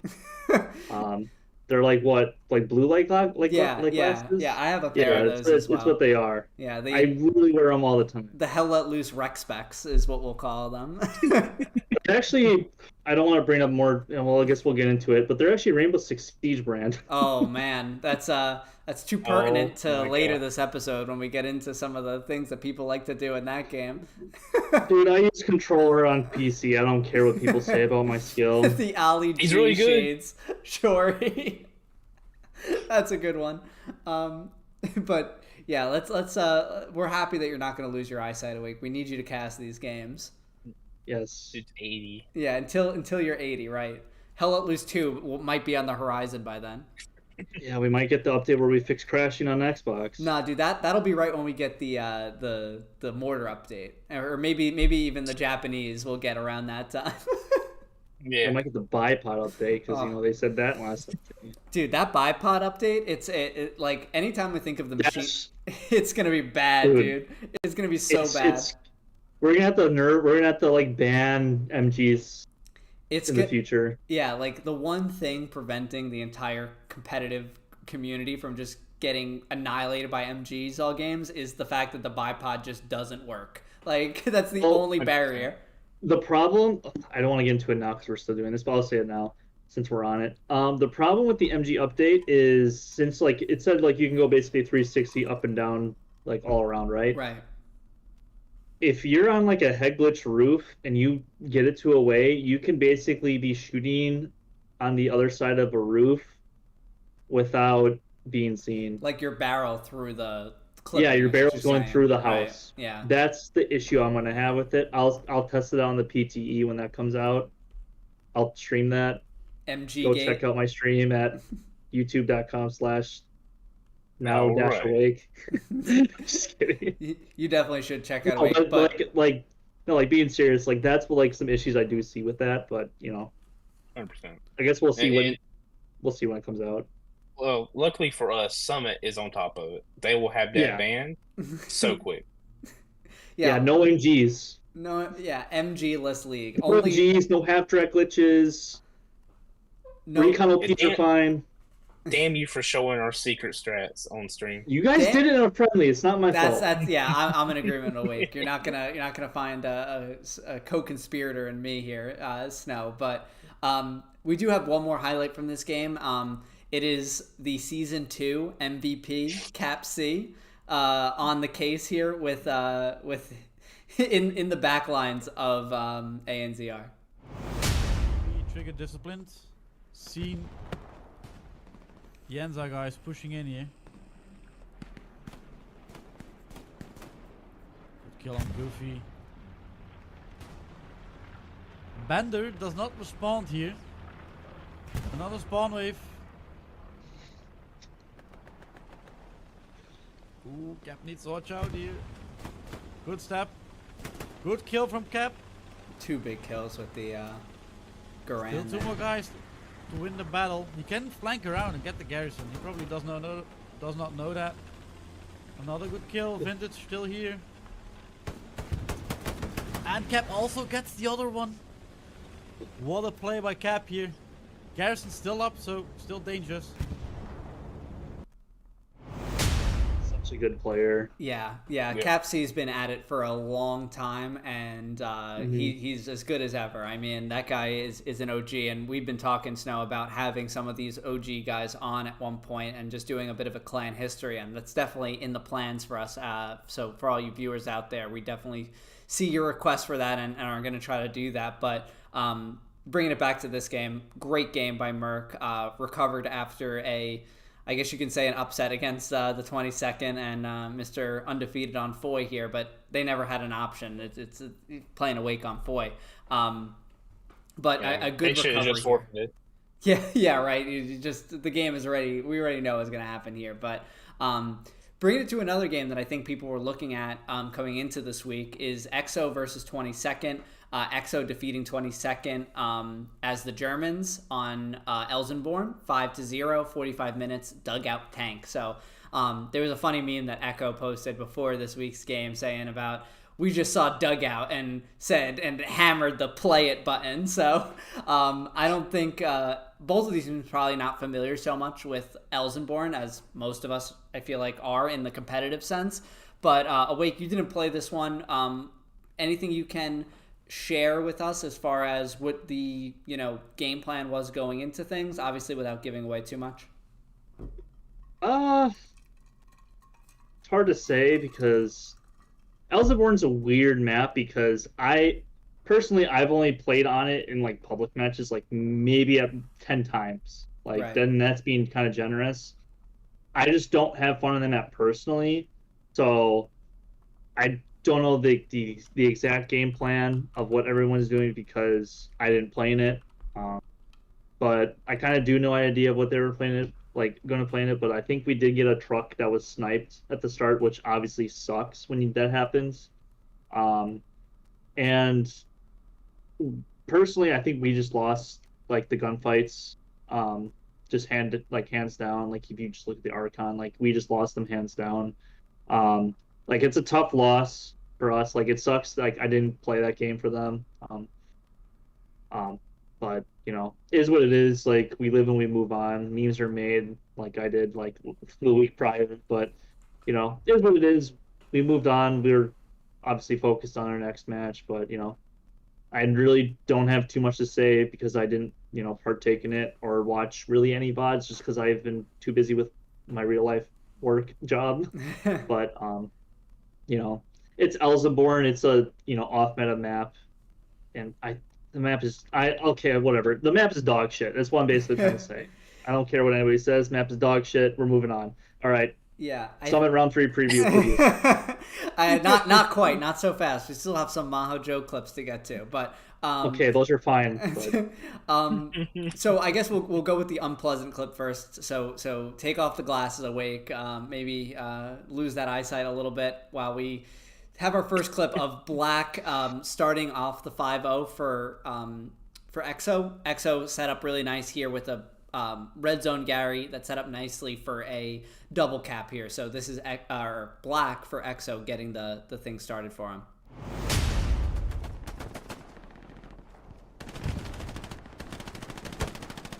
God, I gotta get this stream to work sometimes.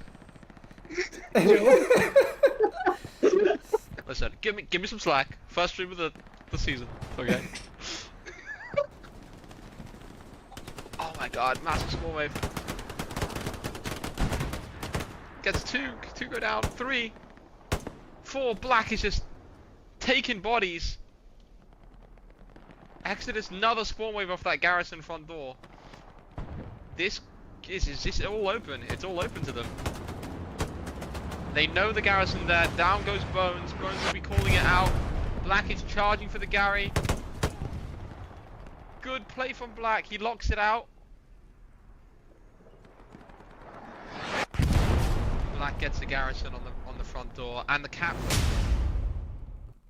So Maho Joe battling his stream at the start there, and then Black, really nice play. And if you see where that garrison was taken out, that was like the front door. So really opened the gates for EXO to be able to flood in. But while we're talking about Maho, let's look at some, in quick succession. I'll just play a couple different clips from this one. All out trenches, more supply depot, barn. I don't know. Even more trenches. I'm excited. All right, I need to calm down. All right. Serious. And the wall drops. And wait, where's the kapow? There we go. And we're good. God, Joe. Is that a? Go on, son. Go on. Get OP. Come on. They don't even know. You've got to get OP. This is way more interesting. No, he's got one. Oh, he goes down. He is gonna have some crossfire. He's setting up. But don't worry, because Lucas, he's on the case. He's on the move with his AT rocket. He's got his target locked in. He's running up the hill with all his might. Left, right, left. The recon tank, unaware to Lucas's presence, goes down. Lucas goes down, but it was too late. Too late, son. Barzo, we need to do a class on how to cast a game 101 for Joe. And what is it? Just tell Joe to not change a thing because it's perfect. He is perfect. Change is in there. No, Joe does everyone's. I think all of the casters are unique in their own way, and I think that's what makes the community special in that aspect. But it's just funny sometimes, just looking back at some of these casts. Like Don Gotti's a character. Smithers, obviously, his voice is god tier. Right. Like it's funny. Bear Jew, go on, son. And then Iowa Harley, Leia. Oh my god! Great job on that cast, Joe, and a really entertaining game to watch. Even so, sorry, Awake, but yeah, EXO riding, cruising to a 2-0 start, and now playing. Well, we'll actually get into this now. So let's get into our preview of the next round. So with this, I think it would be good first to start with our recap of the last round. So let's see who is right and wrong in these predictions. We have the prediction king himself here, Awake, rocking the 100% in the predict totals right now in the leaderboard. So let's take a look here. So round one, we both had picked a Merc 5-0 against A&ZR. We were both right, but not about the 5-0. That one ending 4-1. Taco versus 3-5. We both predicted a Taco win. I predicted the 5-2. You the 3-2. 5-0, 3-2, 5-2. That'd be an interesting score. So both correct there. Now, WRTB versus First. We picked the First on that one, getting that one perfectly correct. KRC versus Philo. I went with my heart here. I went with KRC. You picked Philo, so you got the edge on that one. And then these other games here, Foy, West Bend, Legion Rofs, we both picked the 5-0, which we were correct. Both wrong about 21st versus 1SBS, like we mentioned earlier. We both picked 21st in a 4-1, but it went the other way with the 4-1 to 1SBS. 6 versus 9PZ. I was a little bit more aggressive with the 4-1. Snow, you picked the 3-2, getting that one perfect. And finally, we both predicted a 3-2 for EXO, and that ended up in a 5-0. So not terrible. We weren't perfect on all these ones, but I think we know ball at least a little bit, right? A little bit. I think it was like 80 for you, 90 for me. I think the only one we got wrong was the 21st versus 1SBS. Right, so and your KRC pick. Yeah, it can't always be 100% right unless you're Awake apparently. But damn straight.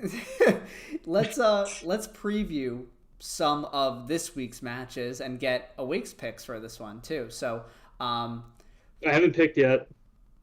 Hold on one second. I think on this graphic I'm missing your little face, Awake. So let me sort that really quick. And all 2-2 ties. Here we go. Yeah. Okay. So first off here, these are all in chronological order. We don't know the casters yet, so I won't be able to provide that. But stay tuned to Summit, obviously, for those details. 1SBS versus 22nd. I think this is an interesting one. Awake, obviously, your team playing here is the Axis on Omaha Artillery Battery. An Omaha, you've watched Omaha a billion times, so. Snow, why don't we start with you? What do you got here in this one?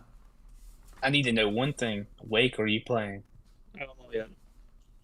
Damn, I need to know that. We're not gonna. No one know. I don't know until basically the casters get announced. So that plays into it because let's say I'm casting, I don't know, WRTB First, which is basically the same time frame. Mm-hmm. Obviously, I'm not gonna be playing in that match.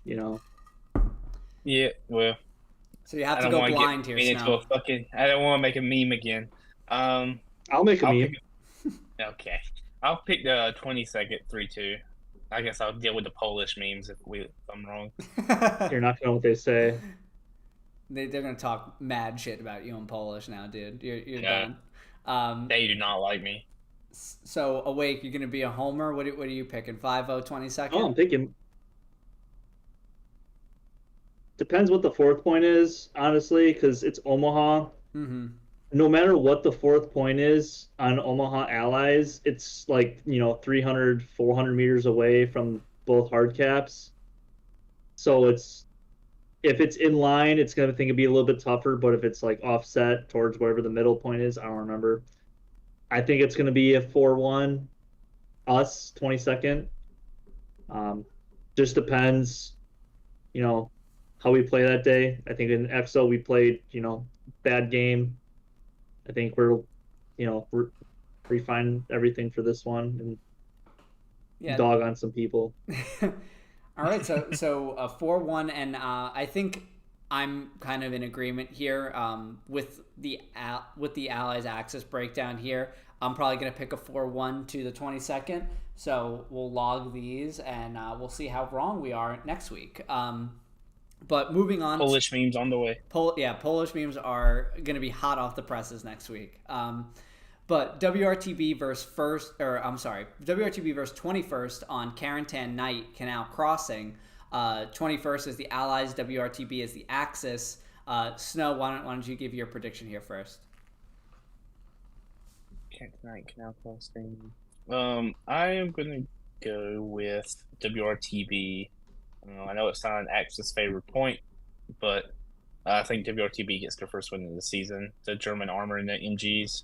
And I can't say experience, but someone has to win, and just we'll really see how bad or good that that one SBS loss was to 21st. And I think WRTB, they showed a really good showing against First. I had to regroup back, so I think they'll take the win 3-2 WRTB. Awake. My heart wants to be with WRTB, but I'm gonna go with 21st. Just because they're allies on Carentan Canal Crossing. I just think it's slightly favored towards them, even though it's technically not on the map. That's an interesting game. I'm actually curious to watch that one. I think it's going to be one of the better games of this week than people think. Okay. I agree. Yeah, this is going to be a close one, but you have to pick. So you're picking 21st. What do you think? I pick 21st, but I think it's a tie. It's a tie. Okay, so 2-2. So really going out on a limb there. And I never know. Maybe they forget because of the fog. I think I'm gonna actually pick the 21st 3-2 here. I just like the allies on that map personally, so I will go with the 21st 3-2. Come on, WRTB, let's win. Yeah, how are we gonna do it? Tie 9-9. Snow is the lone wolf here with the WRTB pick. So an opportunity to get ahead in the rankings here of your correspondence. So moving on to Rofs versus First. We have Foy Southern Edge, so Rofs staying on Foy, playing as the allies again against First as the Axis. So I guess I'll go first for this one. So Southern Edge is it's kind of the most 50-50 point on Foy, so I'm excited to watch this one. I think these two teams are very evenly matched. So I'm going to go, but I think I'm going to take Rofs 4-1 here. I like the allies on Southern Edge, and I think that if they're able to cap First, which they're capable of, they will hold on and then be able to push forward. Hopefully we get Foy as the fourth point. I just think that that's a fun point. So I'm going to go 4-1 for Rofs. I'll go next, and I'm picking the exact same thing. But I hope it's Cobra as the fourth point, because it's funny watching how different teams attack that. But yeah, I think Rofs is going to get capped first. And plus, I mean, a lot goes into you're not really having to prep. Oh, I shouldn't say that. You're not really having to prep as much, I should say, as maybe First would, because they just got done playing a match on Foy. So some of the AT gun spots are going to be able to get used and such, and they were also allies then. So, yeah, it's a little bit nod to the prep that Rofs can do. But, again, First kind of dominated WRTB, so Ross better be careful. I think 4-1 Ross. It's void day, right? Yes. Yes. For me, I think Rops wins, but I think First will actually get the initial cap. Okay. The reason why I say this is it's actually an Axis favored cap because First can actually rocket snipe better than Rops can. Mm-hmm. I don't know if you guys know about that. It's very easy to do so. Yeah. On that point. Well, it kind of is for Axis in general on FOI Axis, but I think Rops still wins though, 2-2, but 2-2 win for Rops. Very, very elusive 2-2 win. yeah. I already see Tony. I think Rops will win that probably. I think 3-2. I'm just gonna be safe with a 3-2 win. I know they played a friendly about a month ago where Rops won 3-2. I think on A network that you casted Caparzo, right? Yep. Maybe, I don't know. I think Foy plays a little bit better to Ross's play style for my own reasons, but you know. So yeah. I see Tony already putting in his predictions for this next one, but Legion versus EXO, Omaha Artillery Battery, Legion as the Allies, EXO as the Axis. I guess I'll go with my homer pick. I said I would do this last week, but I'm going to go 5-0 Legion because that's what I'm going to do all season long. But Snow, why don't you give your take here on Artillery Battery? If this game was played last week, I probably would have picked like a 3-2. But since EXO or whoever has tried to piss you guys off, I'm probably going to pick the LGN 5-0. I'm not going to put a time there. EXO is just like First. They're the type of team that they're really hard to push. I don't know how to word it, but basically, like they don't really take mid first a lot against the top teams, but they're really hard to 5-0. If that makes any type of sense. Yeah. They kind of play defensively all game, kind of like 9PZ played against us. So this would be a time for Legion to really put the clamps on. And if I had to put time there, I'm going to put like 65, 70 minutes. So there's clippable material if EXO wins this game. Yeah, well, they no doubt will be clipping that if this goes the other way. But Awake, what do you think? Who wins the 2-2 tie? I think Legion will win this one 3-2. Because I feel like it's going to be an offset point for EXO to push off of. That's basically kind of it. Fair enough. I will say this: A network is technically Allied favored. I just feel like Legion will win the fragging battle on the front lines, and once they push EXO out, it's kind of going to be game.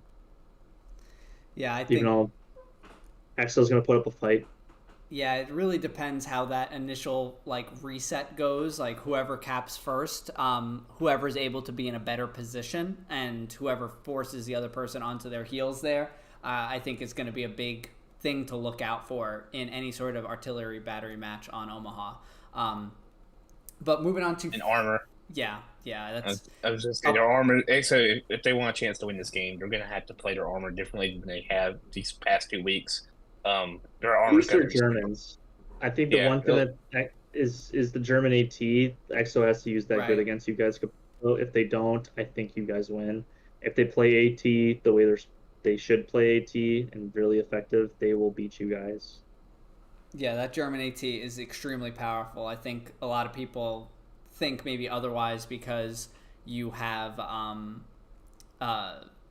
the car, but the Panzerstrike is just so much more powerful than the bazooka. Way better. You just can annihilate any tank really from anywhere other than the front. So moving on to a match that we've seen a couple times here. This is a rematch of the championship in D4, I want to say. Pathfinders versus 9PZ. This one's on Carentan Town Center. 9PZ playing the Allies and Pathfinders the Axis. I'll take my pick here first. I'm going to go with 9PZ, and I think that they're going to 3-2 them. What we saw last season in the championship is that Pathfinders play a really, really tough game, and it seems like they're always playing up to their opponent. Not that I think that these two teams are on very much different tiers than each other. I think this is going to be one of the more entertaining games of the match of the week. But I will take 9PZ in a 3-2. That's going to be a grinder on Town Center.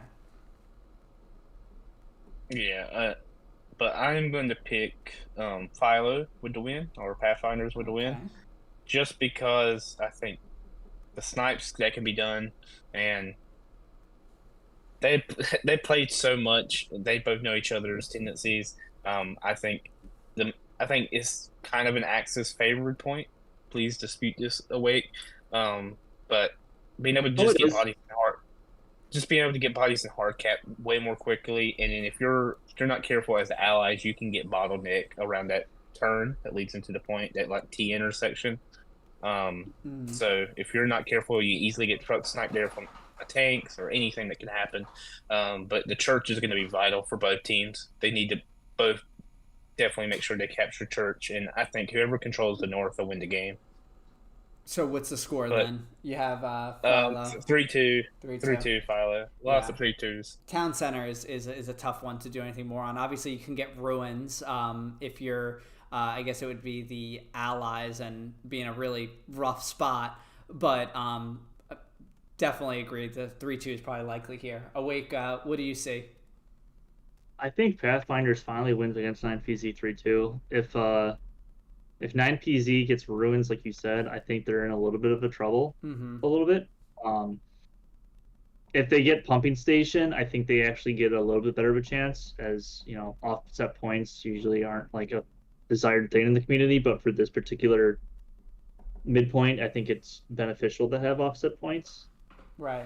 More so station than derail, but I think Pathfinders finally gets their win over 9PZ 3-2. Could be wrong on that. It's another interesting game. It's gonna be another fun game, I think, between these two teams. Late one too. Very late. Yeah, why are they playing at 9:30 p.m.? Like, what the fuck? Both North American teams. Yeah, I mean that's you kind of see those in these, like when two teams of the same region are playing, you have all these weird timed games. Like when the two Aussie clans play, like they're probably so happy they can play at reasonable times for them. So we're seeing this for the North America side of things here. A&ZR versus KRC. Saint-Marie Dumont AA Network. A&ZR is the Allies, Finally. KRC as the Axis. Yeah, I was going to say it too. It's like I held off on this graphic for so long, and I was getting so worried that we wouldn't have to a matchup here for you guys, but we do have it, and it is Saint-Marie Dumont Night on AA Network. So, Snow, why don't you lead us off here? I'll pick Pathfinders because of this point in the Axis. So I think I'm gonna go. God, I like the A&ZR. And what do you think? This is a hard one too. Damn. See, A&ZR plays, I think, more disciplined than KRC. I think KRC's red zones are gonna bite them in the ass. I'm gonna pick A&ZR with a 3-2 win. Shout out to Tommy Shelby or whatever his name is. Yeah. Thomas Shelby over there. But yeah, I think I'm gonna pick A&ZR just because I think KRC is gonna leave their front door open, and to hold AA Network, you really need to control your front door. Because especially if A&ZR has, was it the fucking cattle sheds, they can push right off that, and you gotta control the gardens and such. So I think A&ZR will win this by a mistake. I think KRC caps first though. Interesting. For this one, I'm gonna go with A&ZR too, just because I saw KRC play this map and point recently as well, and they kind of did do exactly what you said, leaving that front door open. They kind of have a good setup, but then one thing happens, the next thing happens, and it starts to kind of unravel a little bit.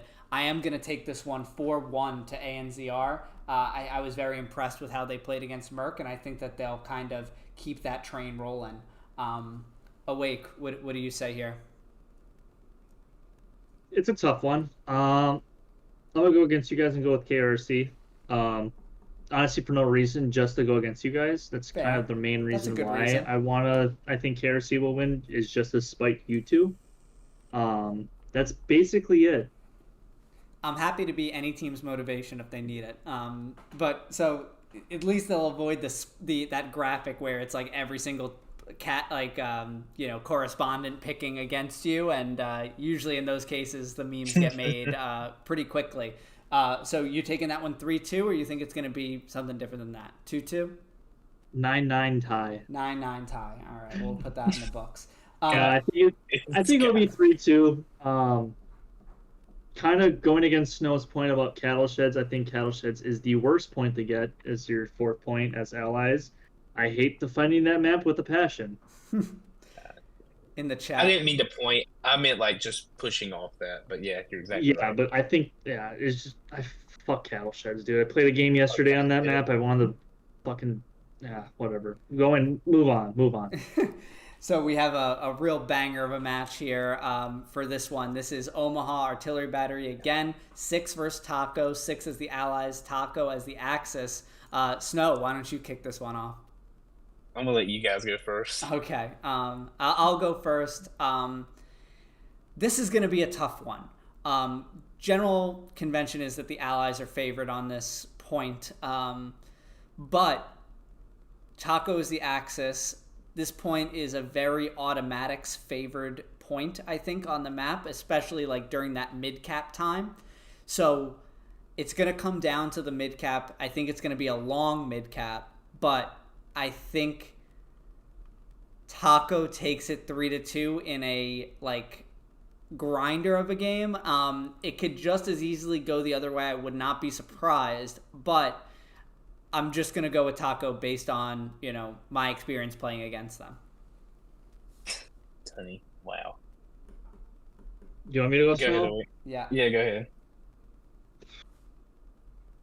It's a tough one for sure, just because you guys, Taco finally beat you guys. If you guys would have beat them in TPL, I would say you guys still. But I'm going to go with 6 in this. The reason being, even if they do lose the mid-cap, they have a better opportunity to recap than the Axis do. That's kind of the main reason why. I just think 6's armor is going to have to play their best game this game. I think Allied armor is a little bit more favored on this point compared to other points on Omaha. But it's going to be a full 93-2 game, I think. I would not be surprised, though, if obviously Taco wins, because they are, quote-unquote, the best team in the league. Mm-hmm. I just think as long as 6 maybe preps better, plus the rocket snipes I think are a little bit better for 6 to do than Taco. Unless I assume Taco's probably going to do some unconventional things in this match, but it's a tough one. I wish it honestly was not Omaha Beach. Wish it was. I wish it was like Remagen Bridge. I don't know why no one fucking did that this week, but that's what we're doing. That's what we get.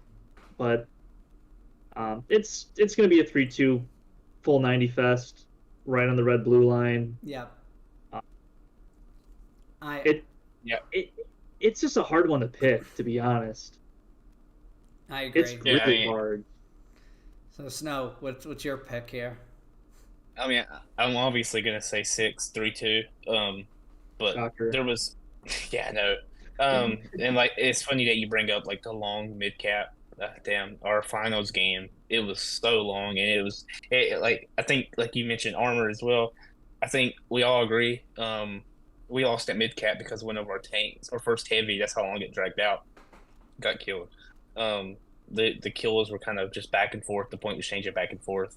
But we lost some armor, and that was kind of wraps, and then it was on hospice. So if you don't cap it first, it's a pain in the ass. It's hard to take back. The only take back, we managed to give Taco Axis again, the fucking STG bot demons. But yeah, I think 3-2-6. I got to go with my boys, but it's going to be definitely a tough one. I'd be surprised if you didn't. But let's wrap up this week's preview with Merc versus 3-5 on Curse Night Yamkey. So Merc back on Curse Night for the first time, I think, since like season 2 playoffs. Yep. So playing as the allies, I think the allies are kind of like the favored faction here, just because of like the close quarters that you kind of end up in with the PPSH. But I think this is probably the best match of the week in a pure matchup like perspective, and I am 100% tuning into this one. That being said, I am going to pick 3-5, and that's because they are the Kursk Warriors at this point. They played Kursk, I think, in the last 6 months more than probably any other team has ever. In a competitive sense, at least. So I'm going to go with 3-5. Because of the darkness, I'm going to go 3-2. I think both teams are going to play a little bit more conservatively. Snow, do you want to go? Yeah, I'll go. I'm also going to go with 3-5. I mean, that map, especially at night, is like a great equalizer. Mm-hmm. I mean, you think of curse, you're thinking armor. It is at night, correct? Correct, yes. Yeah. You're thinking of armor. The Russians get fucking screwed by the fog on the other side of Yamki. So yes, that sucks for, I guess you could say, Axis armor. But I just think that it's going to be very, very close quarter fighting, and armor's going to be able to really push up on that point, and they're not going to be able to get seen. So I think 3-5 is going to really take it, especially I think 3-5 has the armor advantage over Merc as well. So it's going to be very interesting. There's been upsets on that map. Shout out Season 3-8. So what's the score? Speaking of Season 3-8, that was the last time 8th played in Summit, and then it was. It was. Yeah, I was about to say that was. I'm gonna kill myself. Anyway, #Haggy. So Snow, what's the score there? 3-5, 3-2. I mean, again, with the fog, it's gonna be hard as fuck to push their 4th point, regardless of what it was. 3-5 just needs to control windmills and the south, so I think they'll be fine. But I mean, they beat Legion on it. Let's see if they can do it against Merc. Yeah, that was during day. Not stream, so it doesn't count. That's true.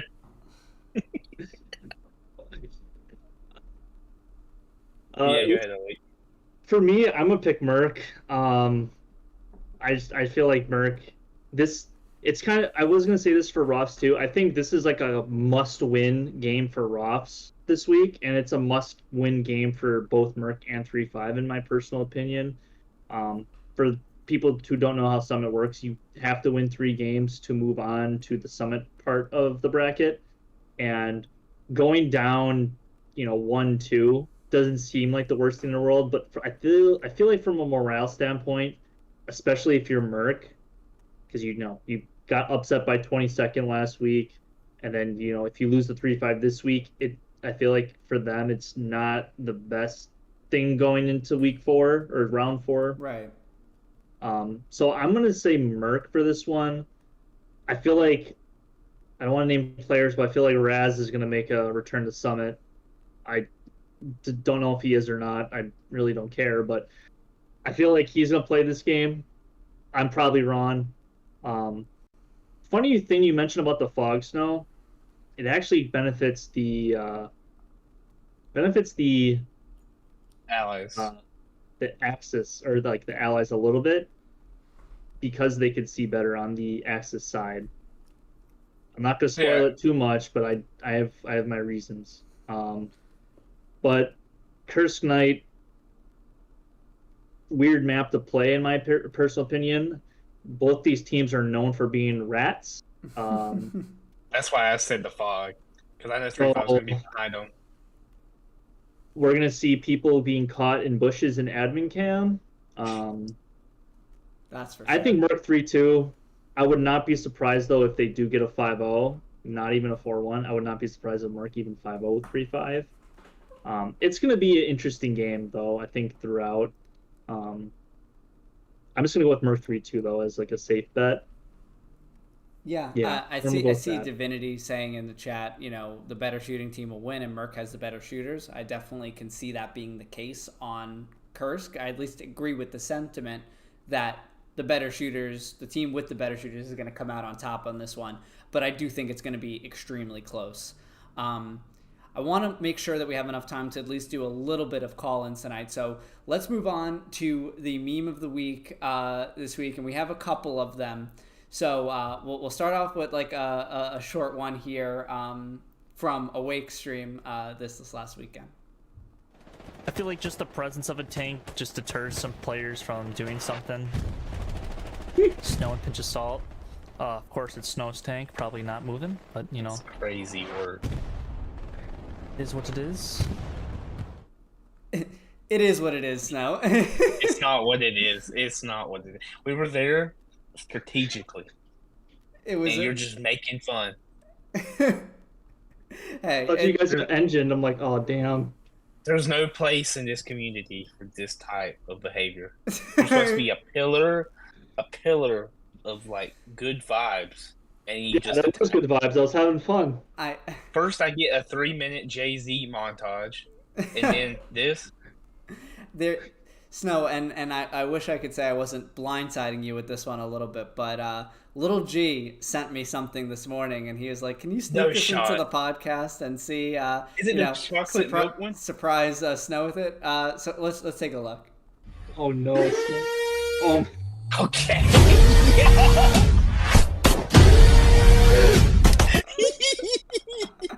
Ain't no fucking way. Yeah. Oh fuck no. Oh no. Ain't no way. That is amazing.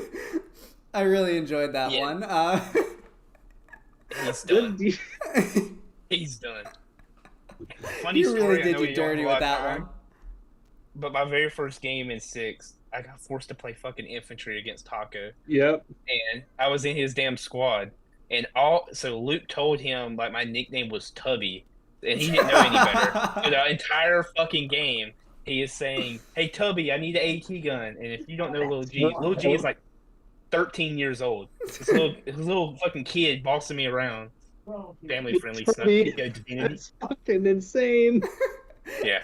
I just imagine Yeah, someone... he's definitely getting banned. Someone banned Lil G. We definitely need mods. Yeah, A&ZR. Promote Lil G the mod. Yeah, we're done. Oh my god. We have another couple ones. So this one is the edit that I alluded to earlier. Again, this isn't good fun, but this is a little fun I had after the Rofs game. In about 30 seconds, it's gonna start to light up.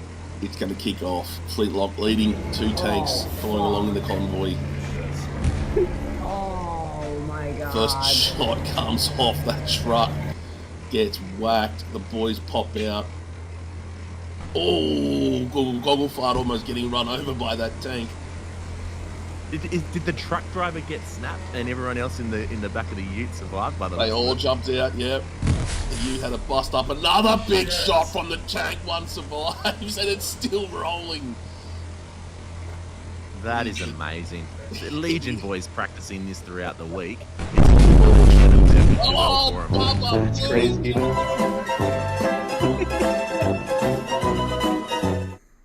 So, obviously, it was a very unfortunate scenario, but it is true that the silver lining is that, even if it didn't happen, you would have gotten sniped anyway. I mean, that's not a silver lining anyone wants to hear, but, I had to have a little fun with that one. It's hilarious. And then finally, we have something that'll lead us into probably what we're going to discuss a lot during the call-in segment here, which is an edit by Mr. Bearju.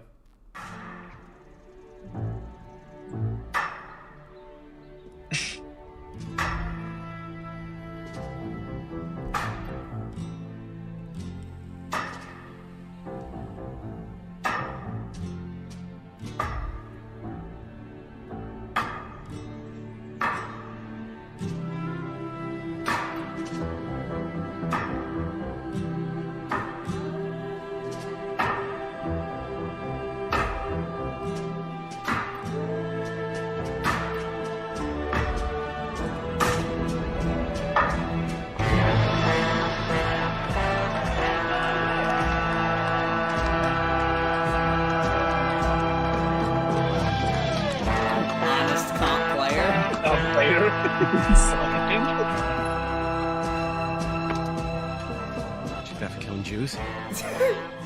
Bravery.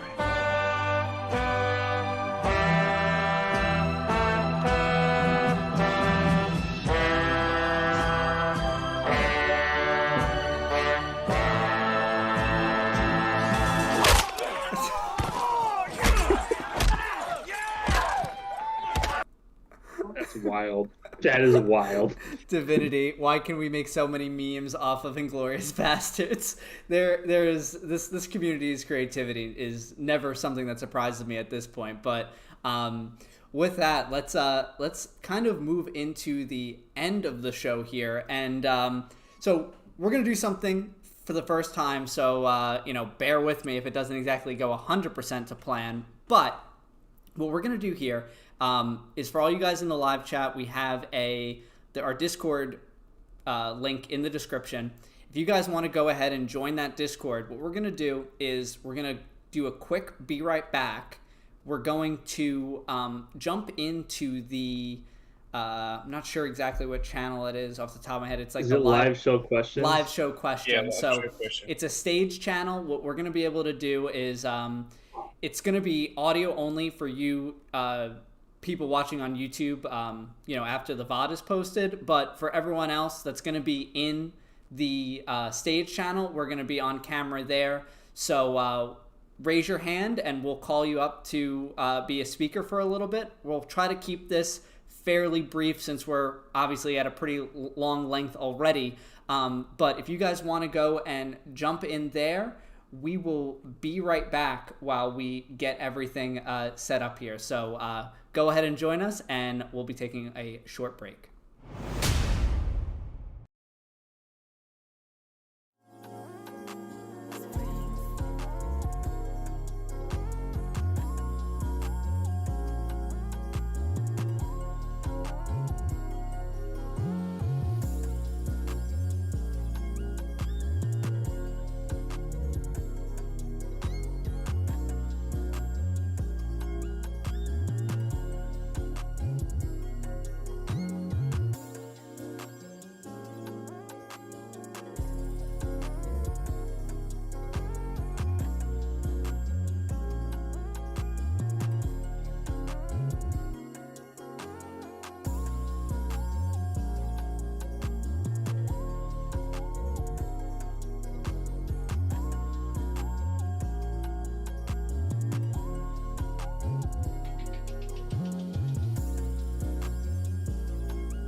Welcome back, everyone.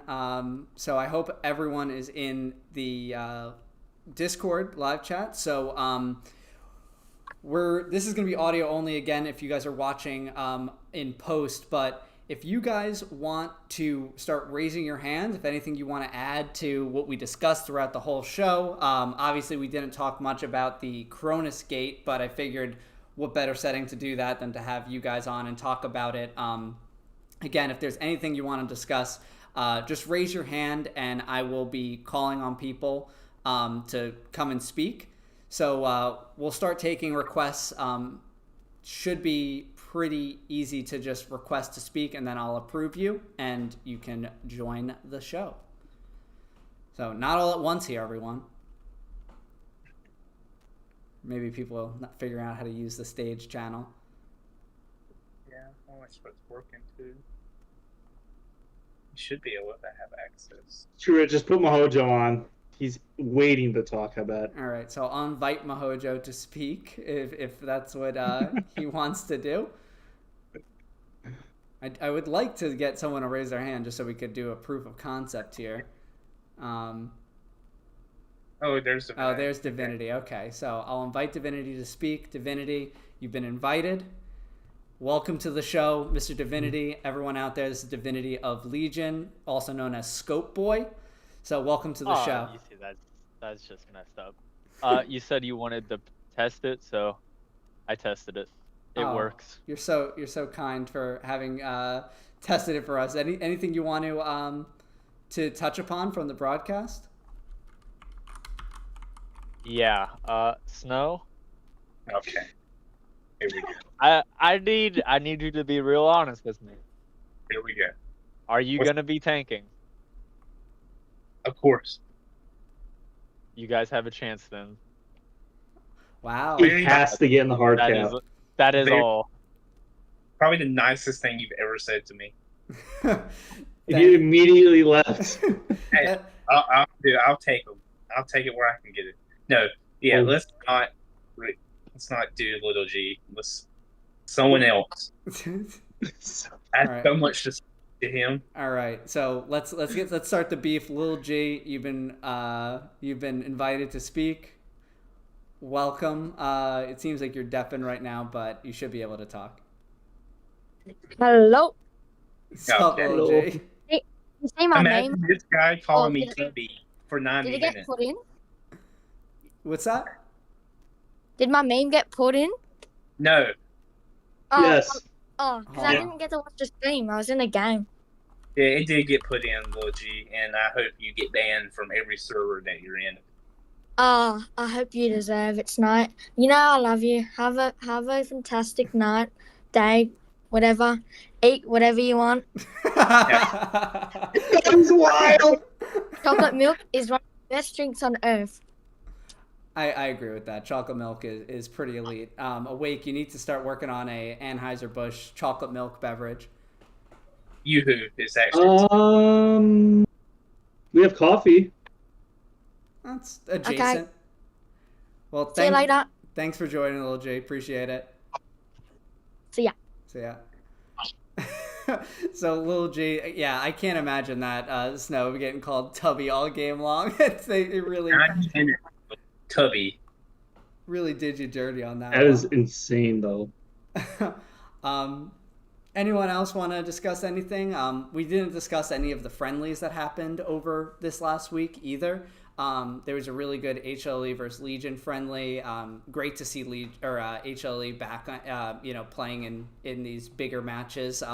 Tons of fun, and they played a really strong game too. So, talk about that if anyone wants to join in, or we'll probably call it here in the next 5 if we don't have anyone else interested. Maybe Tunney wants to join on and talk about his predictions he's been tossing in.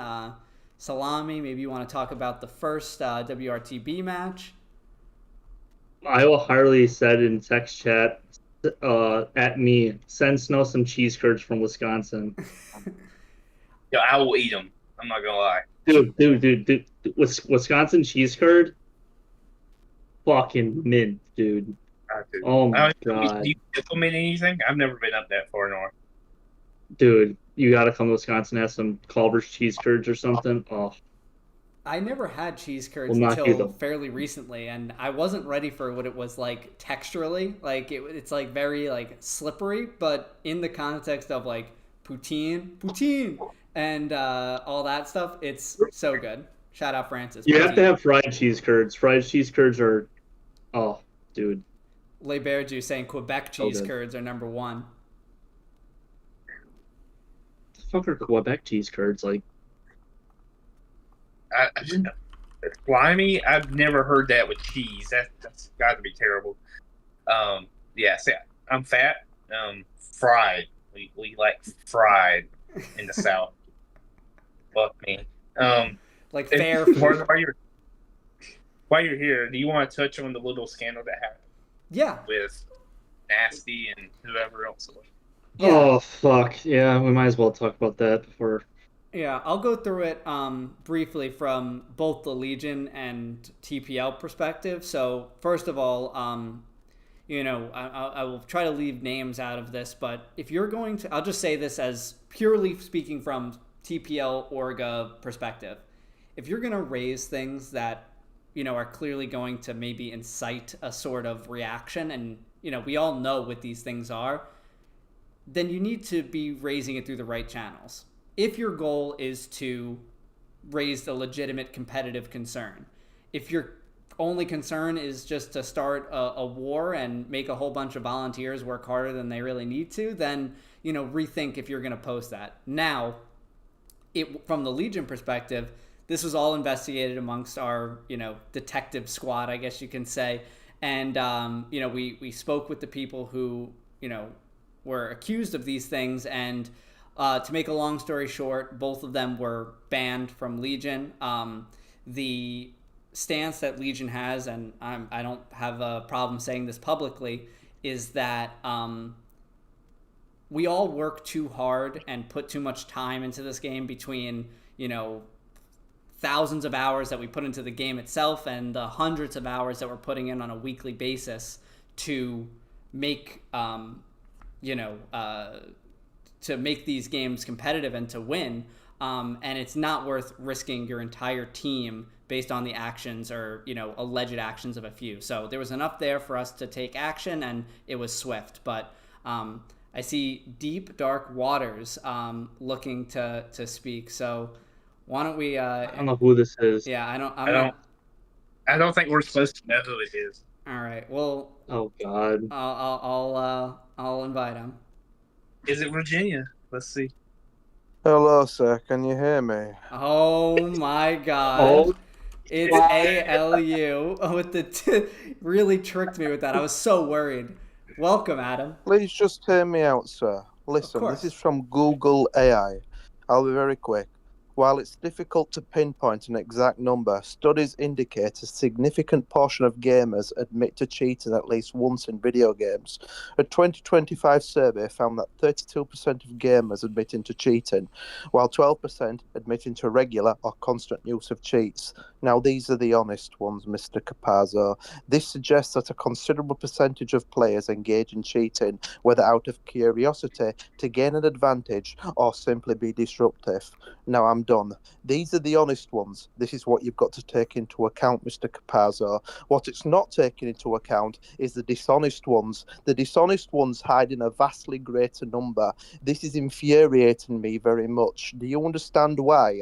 A man, no names being mentioned, of over 50 years old with slower, declining motor cognitive function than, let's say, somebody of a 25-year-old, much youthful nature, is racking up over 1,000 attack score.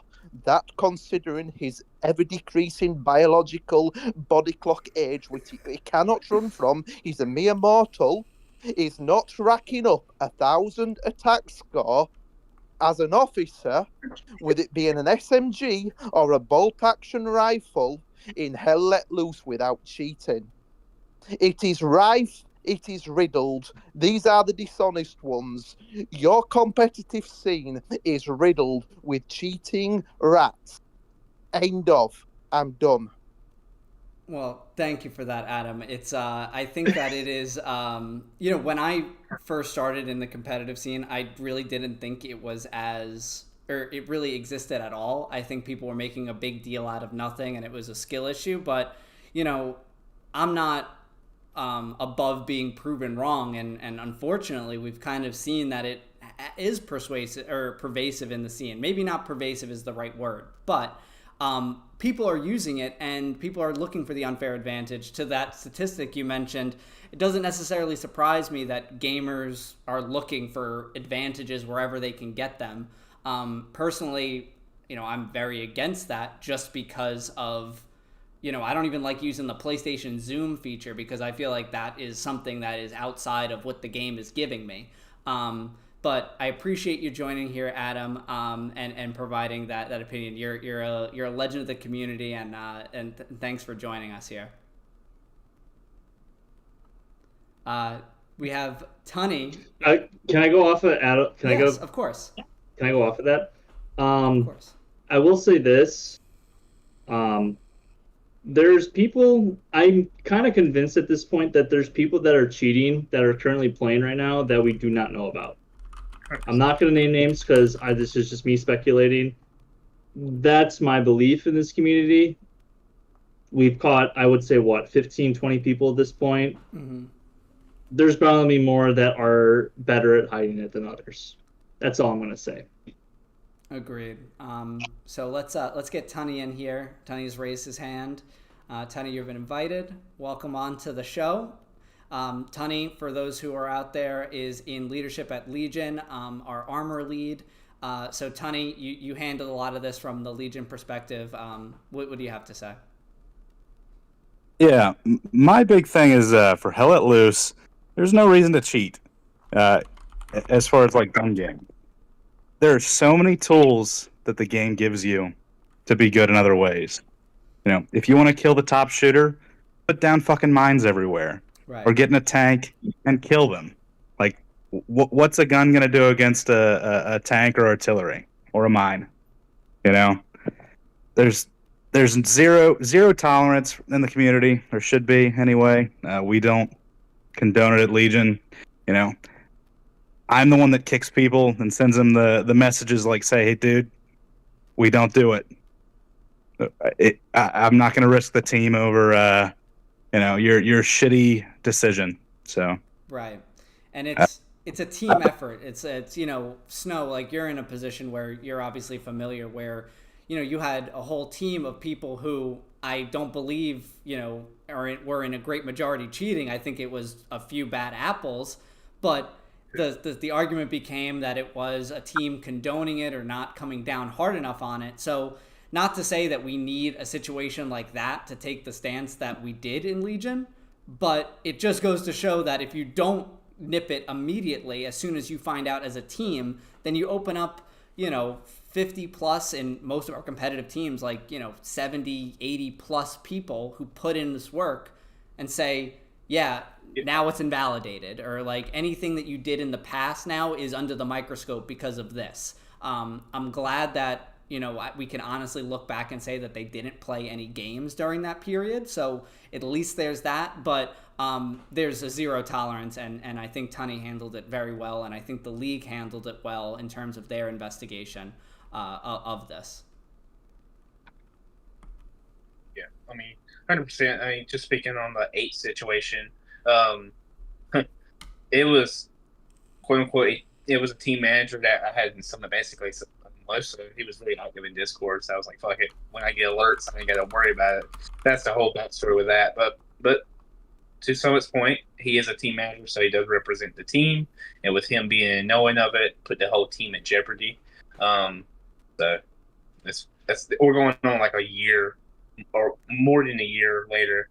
But definitely you have to be very proactive and nip it in the butt very, very quickly, or it can really spiral. Because I think this is going to be a very controversial statement, but it kind of goes off what Adam said. I guarantee you there's someone probably on most teams cheating that we do not know about. It's just a sad reality, but it's there. And as soon, it's a good thing and a bad thing, but it's a bad thing on a team's perspective.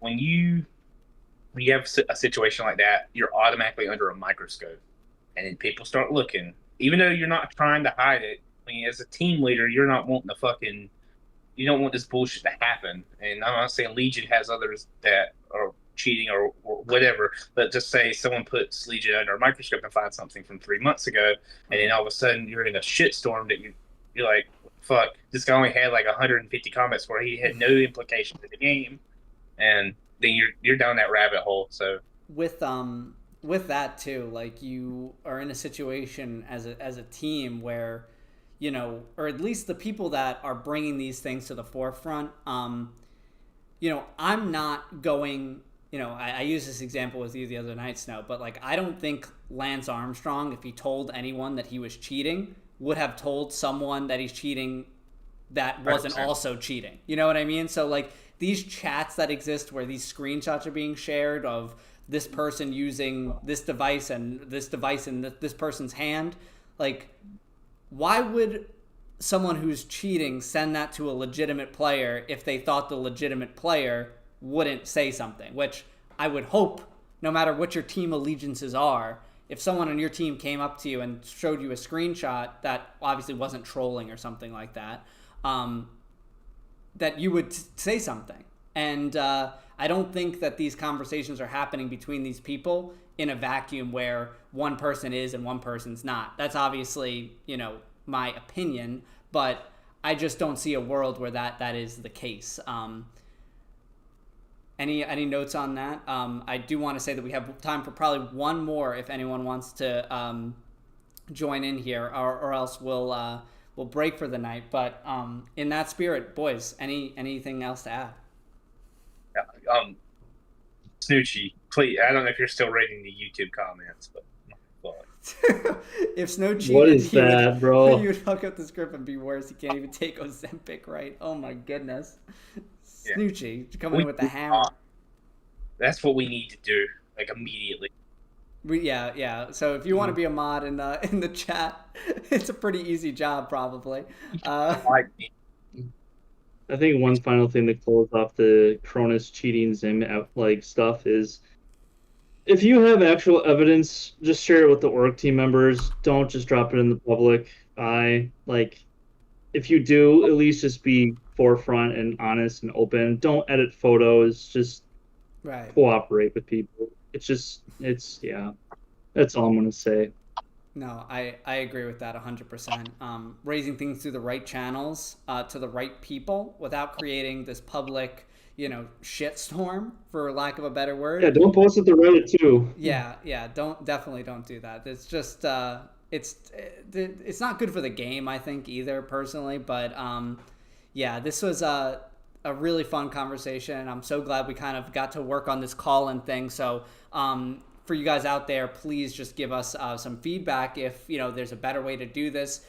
Open to using other routes, but for now, I think this went really well. Awake, it was a pleasure having you on this broadcast, our first ever guest. So thank you so much for donating 2.5 hours of your Friday night and crushing some Busch Light apples with us.